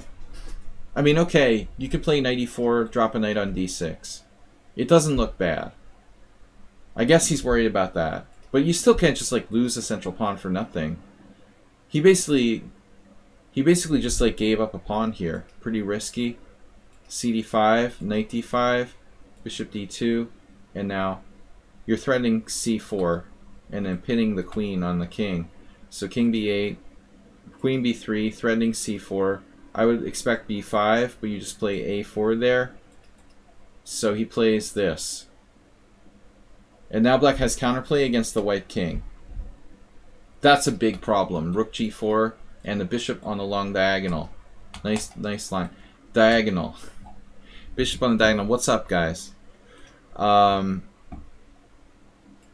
Thanks for those of you who came over from Simon's stream. This position is like, not so much I'm worried about the h-file, just our general extension. We have to make sure this stays protected. Bishop f3. King is very airy. But fortunately, like, this is doing nothing. It's hard for black to generate counterplay. He can't break in. Now bishop h6. Sort of desperation, trying to eliminate that knight on g5.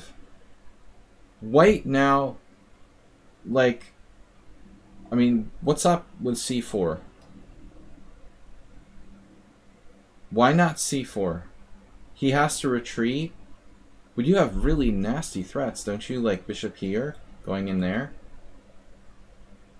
This actually looks really, really dangerous for black. I guess knight e7, bishop b4 is a serious problem because you're pinned, and I'm threatening bishop d6. You can't ignore this threat. There's like no time.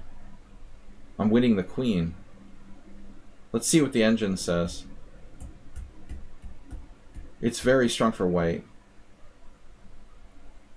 Very strong for white. Clear advantage, more than clear advantage, almost winning. Probably winning.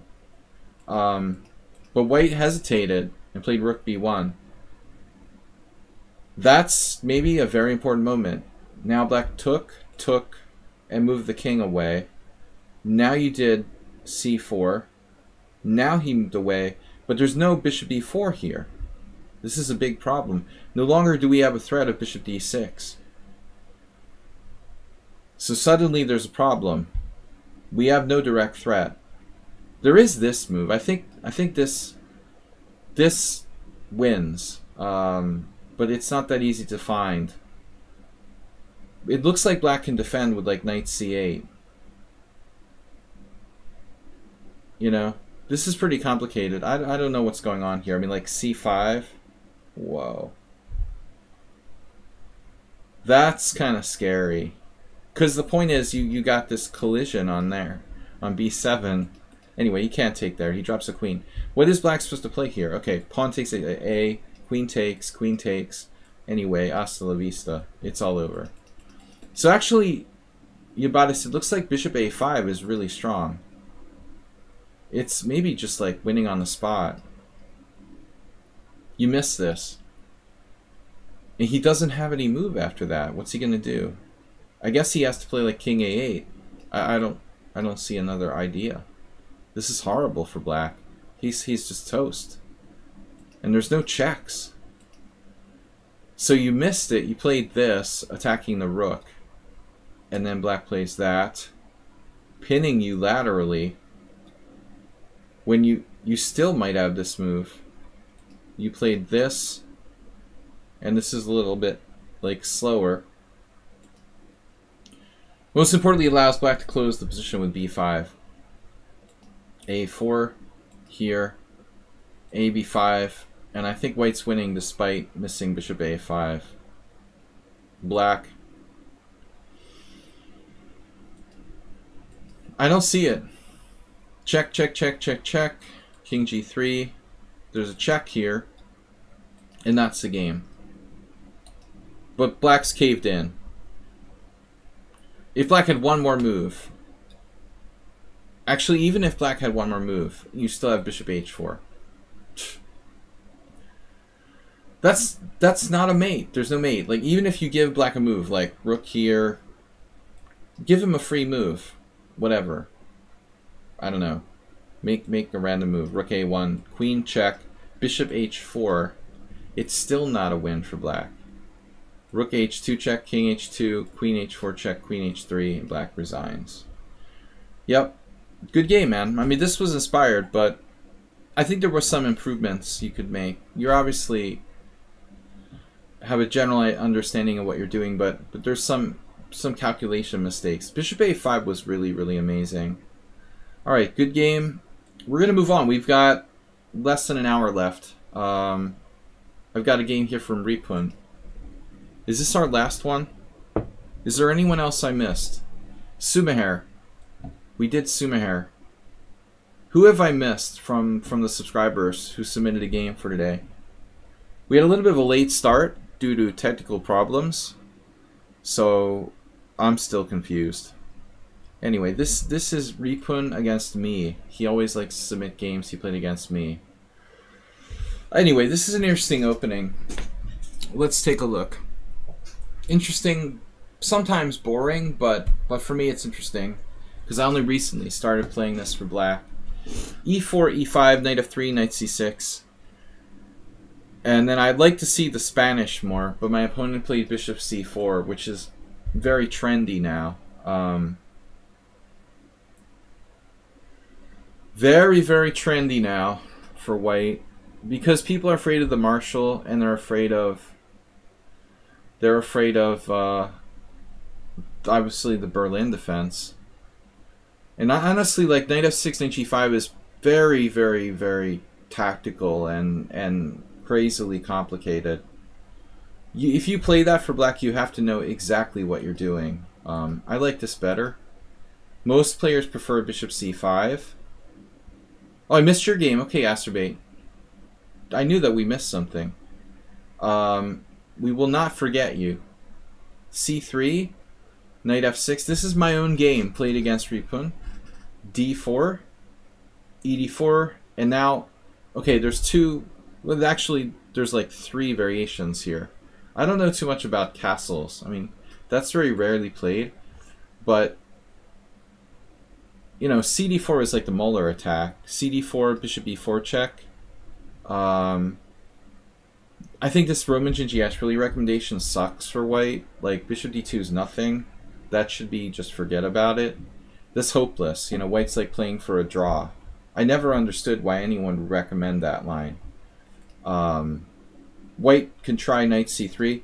Here's an interesting position that I need more research on. But in the Muller attack with knight e4, castles, bishop takes c3, d5, bishop f6, rook e1, knight e7, Rook e4. I know somewhere I saw a Feingold game. Bennett played this. Is it in here? Yeah. So there's, yeah, this was played because I remember I was there. It was in the US Championship in 2003. Like, the last time I ever saw anyone actually play this over the board at the master level was this Feingold versus Stephen Muhammad, the artist formerly known as Stephen Booth. This was US Championship in 03. I played in that tournament. I believe that's where it was. Maybe I didn't. Maybe I'm lying to you guys. But I think it was like 2002/2003 US Championship. That would make sense. You know, so it was probably January 2003. That was the last time I saw anyone play this. This isn't 500 Master Games of Chess. This is 100 years old variation. I assumed it was played out after Rook takes e4. It's possible to castle. There's Christian Gabriel and Gilberto Milos and other good players. So apparently this, if you know what you're doing, is also okay. D6. Anyway, I wanted to look at something I looked at yesterday. D6, Bishop G5. This is not the Feingold game, is it? No, it is. Yeah, okay. This is main line. 500 Master Games of Chess. Takes, takes, and now I don't know. Castles, right? So H6 is Black's main move. Okay. But the thing I don't understand... Let's see. Yeah, H6, Queen E2, HG5, Rook E1. Okay. I don't remember. Maybe it was Steinitz. I mean, who played this with white originally? This is like main line. Bishop E6. It's like... This was probably the Feingold game. Zhou Fang versus Alexander Ivanov. 1-0. No, the Feingold game didn't follow this line. Interesting.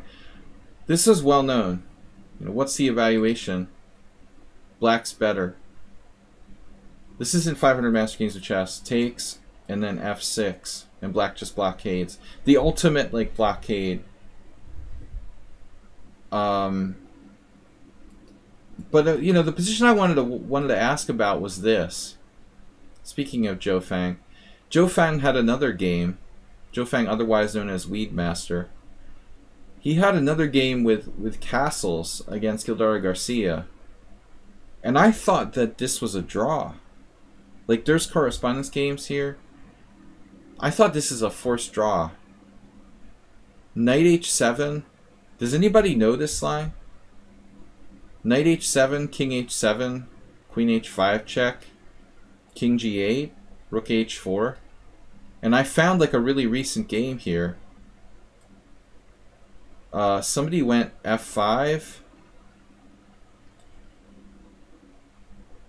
There's this game, Douth versus Schroeder, who's apparently 2,500. Watch what happens in this game. Queen H7 check, King F7, Rook H6, Rook G8.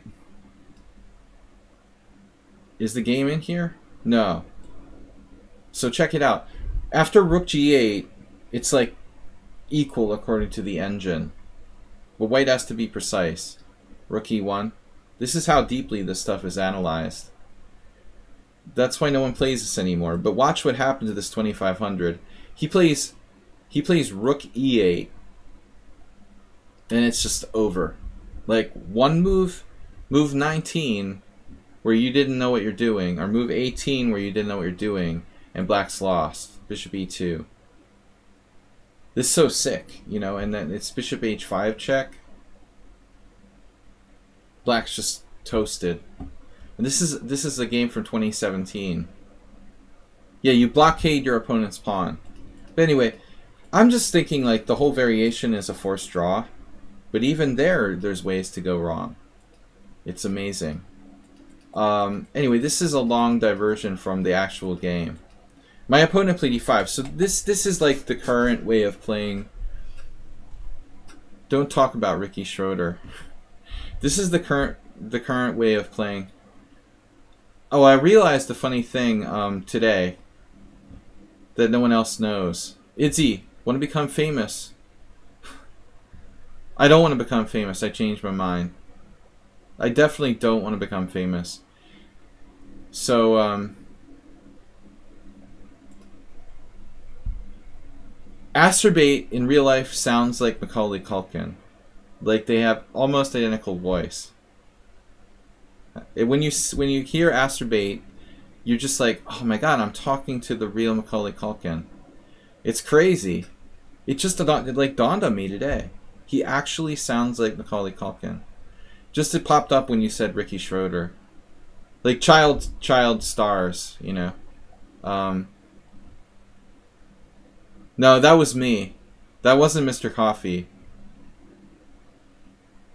I want to buy more trolls. Can I buy more trolls? Anyway, super thanks to Simon for the raid earlier. It's only been 25 years since I played him. Alright, d5 main line. Now, I had this discussion with someone the other day. This main line, or Italian game, knight e4, cd4. I was discussing this with someone yesterday who felt that bishop e4 check they prefer. I don't agree. You know, I think this is a better move. Bishop e4 is more aggressive. You know, we're keeping pressure on the d4 pawn. And oftentimes, like, white's going to give up his white square bishop. And we have very dangerous stuff like this bishop and this bishop coming out here. I think bishop e6 is way more aggressive. I realize this might be, like, considered in some books or by some players to be good enough. But it just doesn't seem as good. I mean, this seems better. Anyway. Castle, castle. And now, I guess this is a mistake. It's not played very often. h3. Very logical looking move, though. You know, I mean, stopping bishop g4, and therefore ensuring that white maintains control over d4. Totally logical. But what I tried to do, and I don't know the theory, I don't play e4, e5, you know. I mean, you just realized you're about 75 lagging behind the stream. What does that mean, Mr. Coffee? You're 75? 75 seconds. Yeah, I don't think I have that much lag. I think I'm only a few seconds behind the stream. Maybe like 20. We're much more current here. Anyway, I wasn't sure, but I thought this would be like book. Okay. So Yubava Kramnik. So h3 turns out to be the specialty of Badr Yubava, isn't it? Or actually, maybe he plays bishop e3. Let's see. No, okay, so it's just Yubava who plays this h3 move. This is his baby. Not to promote like the FIDE Grand Prix, whatever it is, Grand Swiss. But Yubava won a game in 14 moves. That's pretty funny. That would hurt to lose to Yubava in 14 moves. But now f6. You know, the problem with h3 is that it weakens his king side. Like, I've got potentially attacking chances here, and you're weakening your king side. You know, I don't know if that's a good idea, objectively. Yeah, Uber Driver, apparently there's a 97 theme. I didn't know that, you know.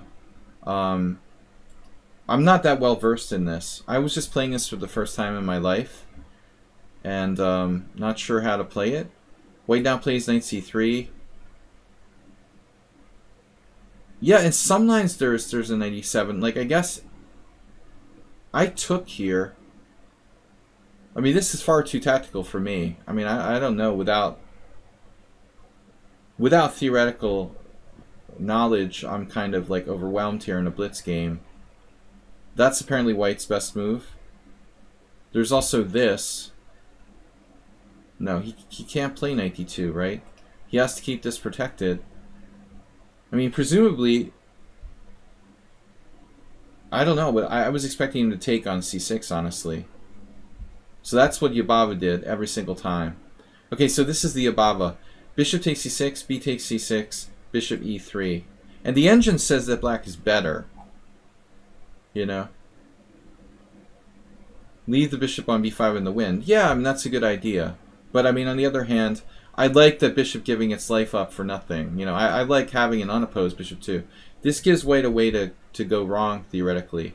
Yababa Kramnik, he actually beat Kramnik. Whoa.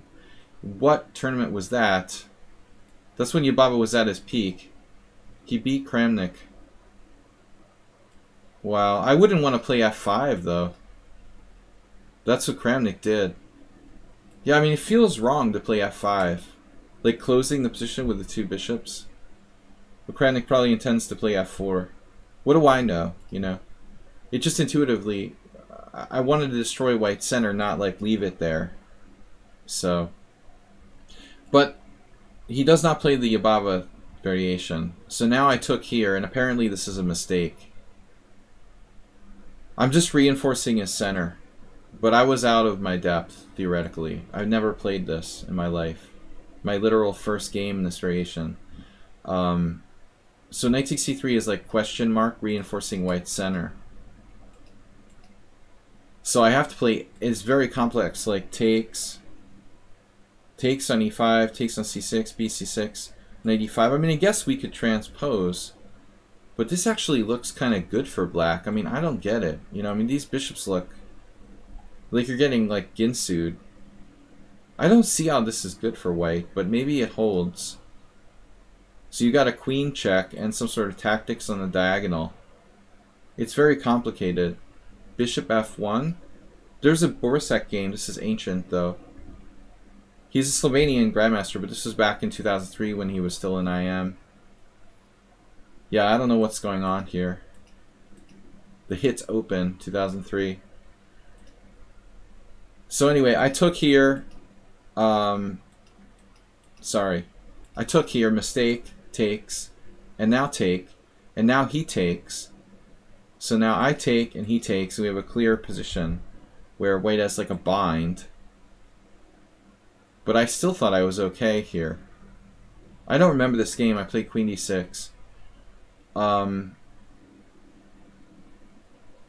The problem is I have to break his center, so c5.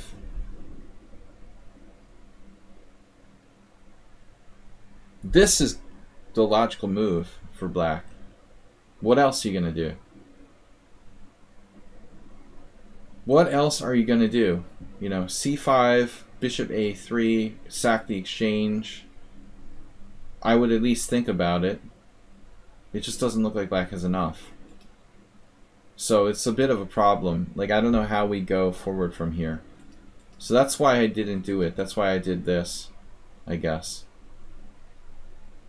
I had, you know, tactics like bishop a6 and rook takes f2 in mind.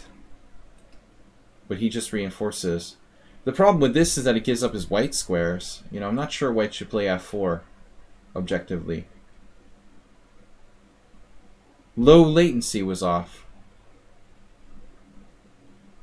Yeah, I mean, I expected a4. This is where I dropped a piece. Oh. He submitted the game where I, like, blundered like an idiot and lost a piece. Yeah, this is exactly what happened. Queen d6 is a mistake. White should probably play f4 or a4 right away.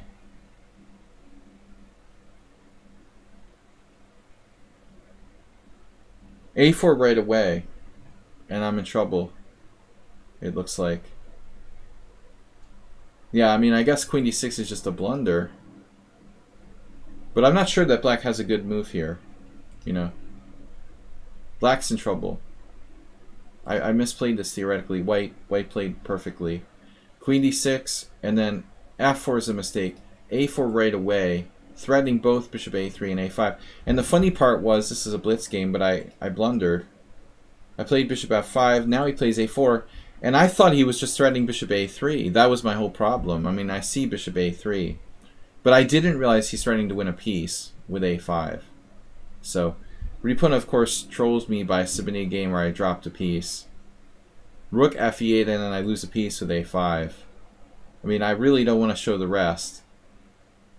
I think somehow I didn't lose the game, but it's ridiculous. Like, I'm dropping a bishop here.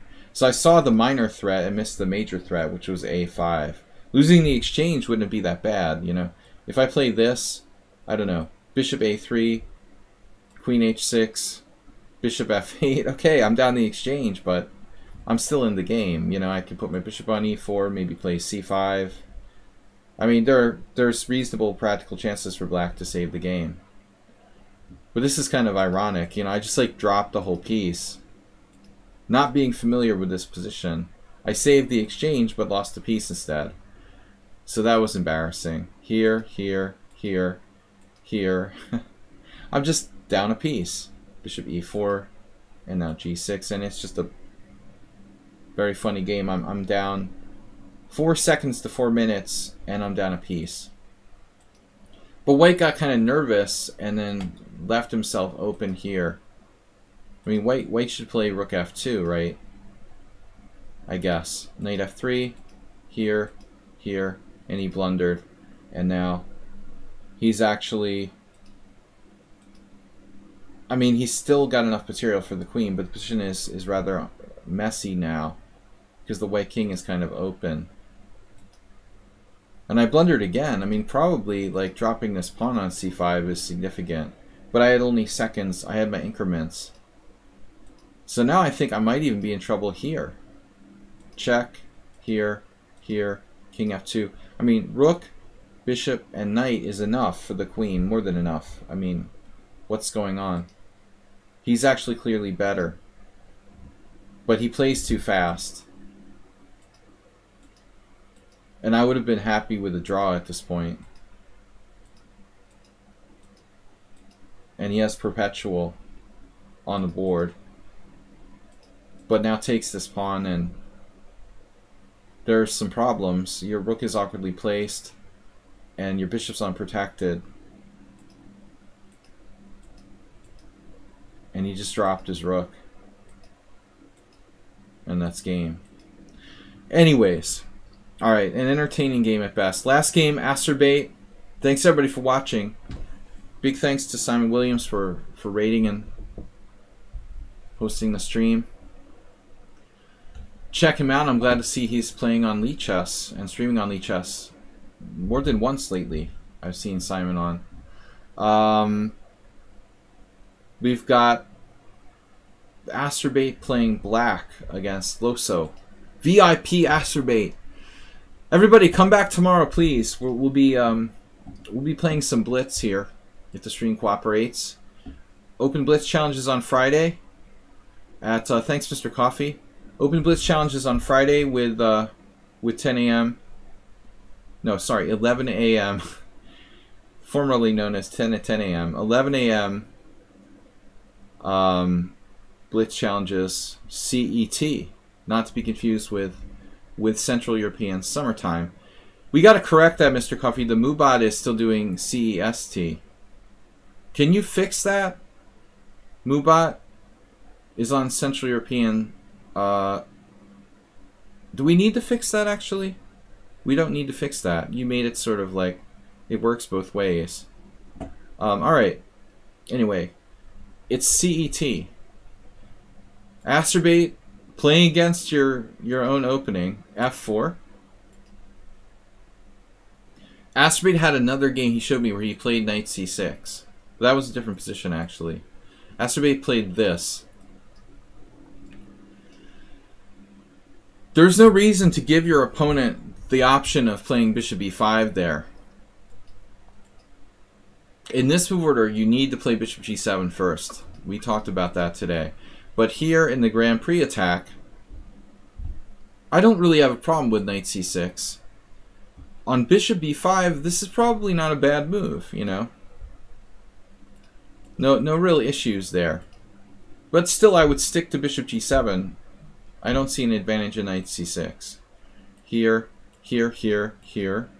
And now, I've never seen Astrobate actually have to play this variation. I have literally like hundreds of games from this position. And 99.9% of the time I played knight to d4. Knight d4. Now there's a bunch of different ways I can play. The Roman Gigiashvili was bishop d3. No, I'm thinking of this. That's another move. There's this. Take, knight e2. This line kind of sucks for white. I think the best is what your opponent did here with castles. Another possibility is a4. Not a bad move. Here. Now. I don't know what the best is. Roman, I think, recommended knight h6. But I could never really figure out how to get this knight in the game. Uber driver, back. You're back. Helping out the wife. Good man. So, knight takes b5, knight b5, and then wow. Wow. Glad I had my... Man. Astrobate's playing the Benoni. Novelty. Sleazy and tricks. Unbelievable. An unprincipled sleazy trick from Astrobate.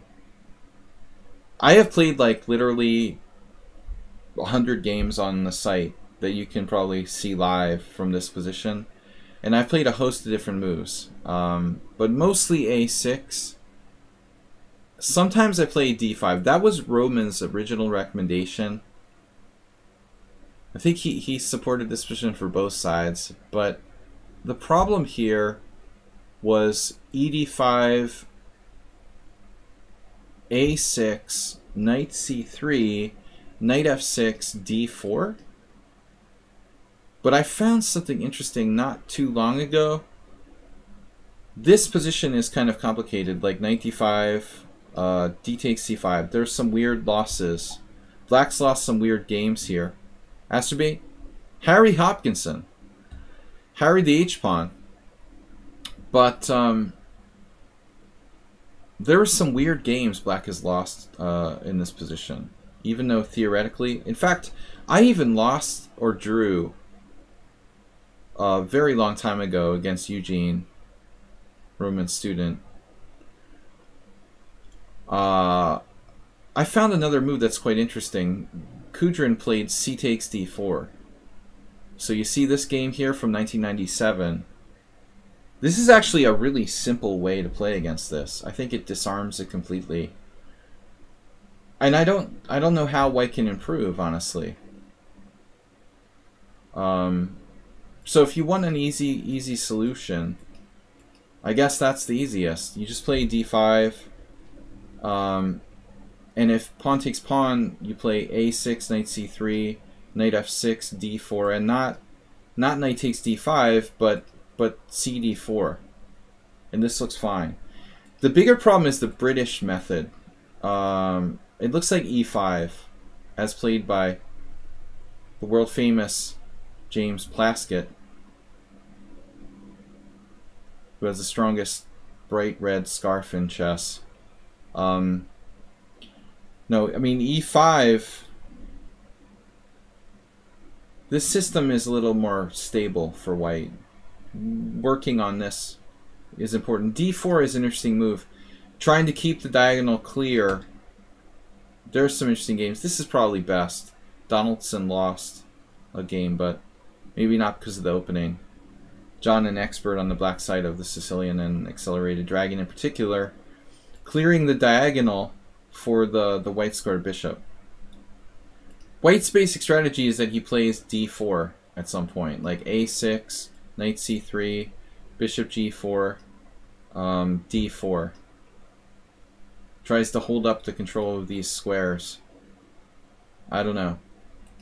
Anyway, Astrobate, the other approach is very interesting. So you played I think this is the most interesting. There's also d6. a6, I've played a million games. Knight c3, b5, d3. We had a game the other day, bishop b7. And I found a new move here. I think it was our instructive game against somebody from Tuesday was queen e2.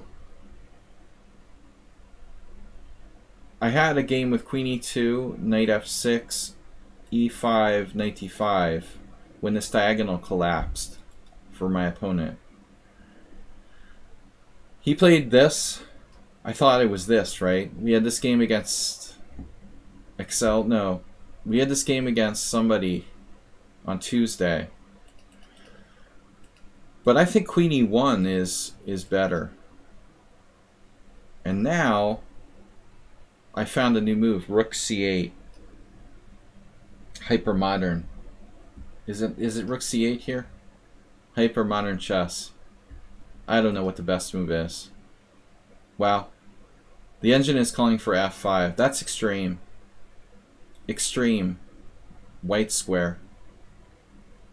Extreme white square control. I don't know. You know, maybe like I've never played f5 in this position. It's wow.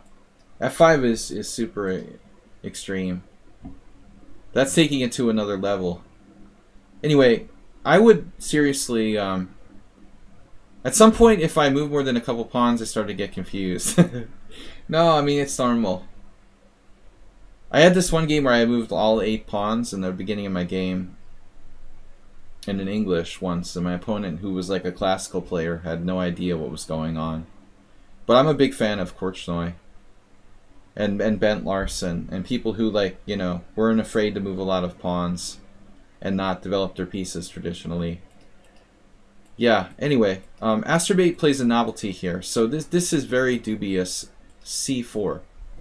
The cheap threat of queen b6. So, on a random guess, I think white could just like move his knight back to c3 with the idea of playing chess. And I think that you've pushed your pawn beyond the line of no return. You know, you've overextended your c-pawn. The other possibility is obviously like king h1, just averting the direct tactical threat of queen b6. You've overextended your c-pawn, and it's likely to either be a target or just simply get traded off. At which point you will no longer have subsequent control of the d4 square. But Astrobate's just playing for tricks. Tricks. And now the moment you've all been waiting for. En passant capture, threatening queen b6. If he plays pawn takes, black wins a piece, right? That's what we're all hoping for. But white would not be confused. He played queen takes, guarding the knight on b5. Nice. He did not fall for it. Now knight f6. And there's a big question here about the classic overextend the e5. We're going to play knight g4, I guess, and then threaten the ultimate queen b6. And this is game. This is classic Astrobate fishing pole attack with queen b6. Dude, does your queen get trapped on f2? Would be a good question. If he doesn't play h3, it would. You know, so let's say, for example, white just is an idiot and plays a4. Queen b6 check, king over, knight f2 check, rook f2, queen f2, and then it's good night, Astrobate. You just lost your queen, right? Like, this is like very likely to happen if you're not careful, right? But if you have this square for your queen, maybe your queen doesn't get trapped. I don't know. You know, maybe it still gets trapped there. I don't see exactly how. But I would try to set you up there, you know. because you're not developing your pieces. White played h3. So you didn't go for this, because I guess white could defend in a different way, like knight d4. He actually has this simple move. So, but I think this is more interesting. Check, take, bishop e3. Can you trap the queen on g3?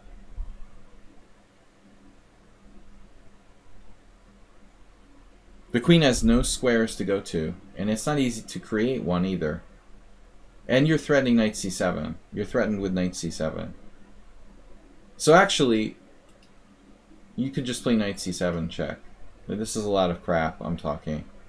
I mean, black is just lost. Alright, never mind. Alright, so it's all irrelevant. You know, you got to develop your pieces. Knight f6 is a bad move. But this whole plan was a bad plan because white outdeveloped you. It's all a farce. White has you outdeveloped now. c4 got traded off, and he's developed his queen, and white is just better. And you know, he could play like c4, e5, maybe f5, all kinds of things. So what should you do? You know, d6 probably. Even here you're in trouble, right? I mean, queen c4. This looks like big deal. There's knight c7 and we don't have an answer. The sneaky sort of like modern computer queen trick, you know, where it's always putting its queen on the 4th rank. Yeah, I mean, if you have to, you play king f8. But we've got problems, you know, we've got problems here. This black is not in a good position if you have to play that. Yeah, obviously you could also play rook b8, right? But it's not optimal. All right, so we lag behind development. Now we're screwed. What was the mistake? c4. You've got to be careful here. Okay, c4, mistake, d4. No, even here I think you should play differently. You know, maybe not take en passant, but play a6 and take your chances with maybe something like this, you know. I would say take your chances here and try to double fianchetto in the weirdest hippo ever. But opening it up probably favors white.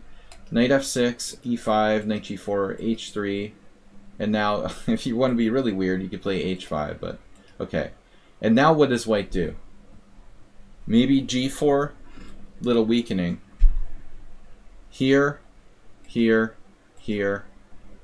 Obviously, like, bishop a7, you know, loses to rook takes. And queen b6 check. So white just plays bishop f2. And now, he's threatening knight takes a7. Among other things. So you played a6, but I wonder, would it be better to play b6, or is that too slow? Again, the tricky queen move, but maybe not decisive. I mean, you can still castle. This looks bad. This looks bad, and g4 is a problem. Ugh. You know, I don't know. I don't like black's position. It looks too slow. You should just sacrifice something. I guess I really don't know what to suggest here. Black's in a lot of trouble. It looks really bad. It's +3 for white. No, it's dropping. It's +2.5, but it's bad. Yeah, the old Astrobay played b6. Knight c3 and b5. Okay. But g4 is going to kill you, among other things. After g4, you're like toasted. I think it's over. You're just gonna sit there with your knight on h6. This is a very bad deal. But of course, white could easily like go wrong and overextend himself. a4. Okay, I mean this is not a crazy move. Bishop b7, takes, rook takes, and then queen takes. Hello. Knight takes b5, threatening knight c7. Now, I think I would castle, right? Castling is a good idea. Clearly you can castle and you're out of the woods, and then you're threatening all sorts of stuff, like bishop takes f3, rook c8, d6 maybe. He can't play g4 because he's getting strafed on the long diagonal. This is a mistake. I mean, queen b8 is passive. You're in a beautiful situation now. I mean, in fact, you have to play castles. I mean, there is no other move. It's literally forced, and you didn't do it. Did you forget you could castle? This is a tremendous move, man. I mean, you're out of the woods for the first time, and you, like, didn't castle. No, I'll just play queen b8. You know, I don't want to, like, destroy my opponent or anything. I just want to, like, play a nice little queen b8. Damn. I wonder why Astrobate didn't castle. Like, you didn't realize you could castle? You thought it was illegal or something? That's all I'm thinking. Like, is it possible it's been so long since he castled that he forgot about castling? Because it's move 18? Like, you thought there was a rule that said, like, if you don't castle in the first 10 moves, you're not allowed to castle? I think he thought there was a limit. Like, he has to castle before move 10 or it's illegal. That would be kind of funny. I never realized that, Uber Driver. I played my...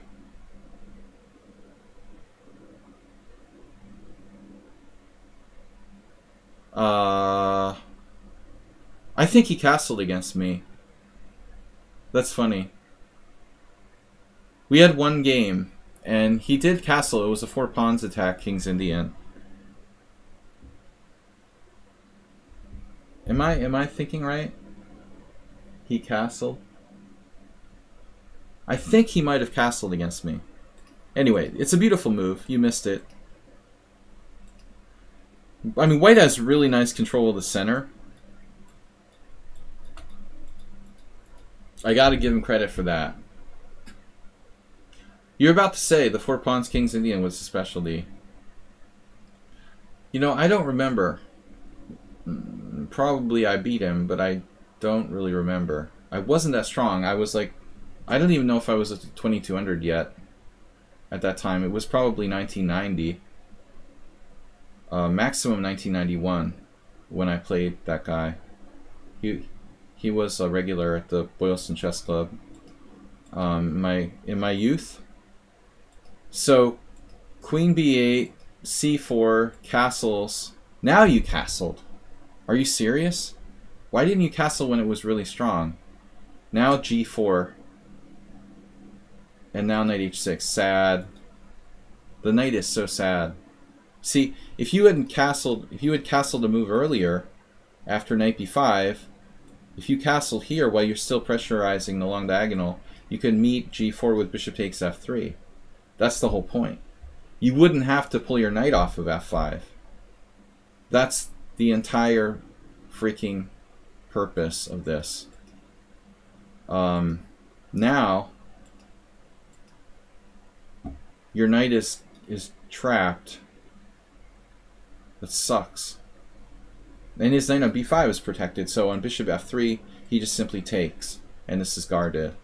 The guy's a freaking genius, and he's like winning now. Your knight gets stuck on h6.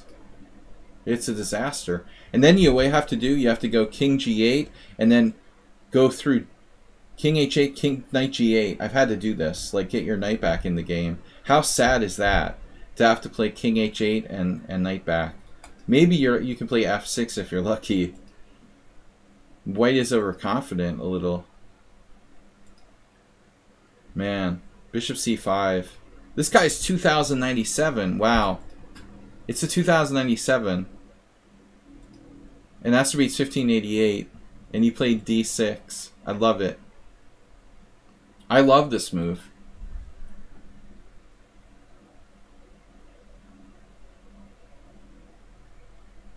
Astrobate must have berserked. Good time use, though.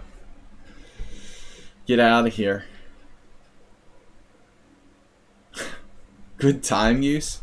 He started with 15 minutes. He's giving Berserk time odds to a 2097. Funny that his opponent didn't Berserk back. I like d6 though. I don't know if it works, but it looks like the right idea. Boom. Now what? So you could take and meet bishop takes with rook d8 and allow an endgame when his stuff is like hanging. I mean, I have the gut instinct that black is okay here, even though you're like down 2 pawns in an endgame. You're just really active. Maybe only a draw. The other possibility is sacking the exchange. After bishop d6, something like queen c8, bishop takes, bishop takes. I mean, these are slicey Ginsu like knives. I mean, I'm not sure if this is all that safe. I'm sorry. This is game. I went forward, but I'm thinking here takes, bishop takes, queen c8, bishop f8, and you're threatening knight takes g4. Among other things, bishop c5 check, followed by knight takes g4, or in some order. This looks extremely dangerous for white. Everything is like super loose, and you can even sacrifice your pseudo knight. What's happening here? It's lost. Wow. I was getting optimistic, but it's lost. Wow. But just because it's lost for the computer doesn't mean like a lot of people wouldn't lose with white. Alright, let's not sack the exchange. Let's just let's do your move. D7's not a problem. We can surround it. Anyway, you just took here, even better. Wow. Wow. So white is like literally a pawn up, 2 pawns up. But he's very loose. And then d7. I mean, I thought this was okay actually. But if you do that, he could play knight e5. It's a little messy. I still think you're like clearly better. Even here, maybe not. What's happening? Okay, this is unclear. Yeah. So, Astrobate, this is a tremendous move, dude. Maybe it's not winning, but you've got queen g3 and obviously serious threats. White just... There's no way. There's no way. His queen is unprotected. Man. Oops. There's no knight h2. So now white has a draw maximum. Black has at least perpetual check. But it looks extremely dangerous. Knight takes g4. Sacking his rook.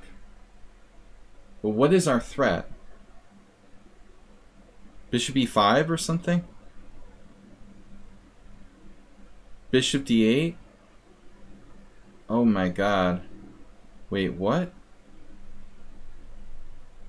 Oh, you had this mate before. Oh my god. Oh no, none of us saw it. I didn't see it. What? Oh, I didn't see it. You were threatening this mate. Wow. That's so sick. That is so weird. No wonder the guy missed it. It sort of snuck up on him. So take here, and then you're like knight takes g4, and it looks like you have to play. I'm thinking like you have to go here or something, but you're actually threatening mate right away. You know, so if you play bishop takes f3, he has rook f3. So you play this. That's so bizarre, and then it's mate. Damn, that's Astrobate taking out a 2097. That's pretty brutal. You know, I think objectively, like here, back on move 21, like black is lost, right? But, you know, he's got this sort of, it's like a spring. I mean, black hasn't totally, like, exhausted his potential. Black has potential in this position. Potential for it to go wrong for white, you know, and this was a beautiful idea. even if it doesn't work, you know, I mean, you bring your pieces to life. It's nice, you know. It's not sound, right? But it's got to be the best try, see? A lot of people would have just like dismissed this. Oh, it's attacked 4 times. I'm not going to play that, you know. But it's the only move that like brings black's pieces to life. And so it worked.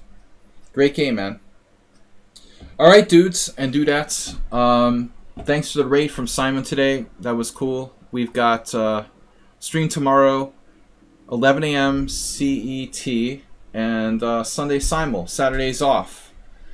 I got my COVID vaccine this morning, my 3rd one, so I'm just going to rest tonight and see you guys in the morning. Thanks, Mr. Coffee. Thanks, everybody. Appreciate it. Maybe we can do a counter raid. It looks like Art Vegas streaming now, so I'm going to raid him, pass it on. Thanks, everybody. Bye-bye.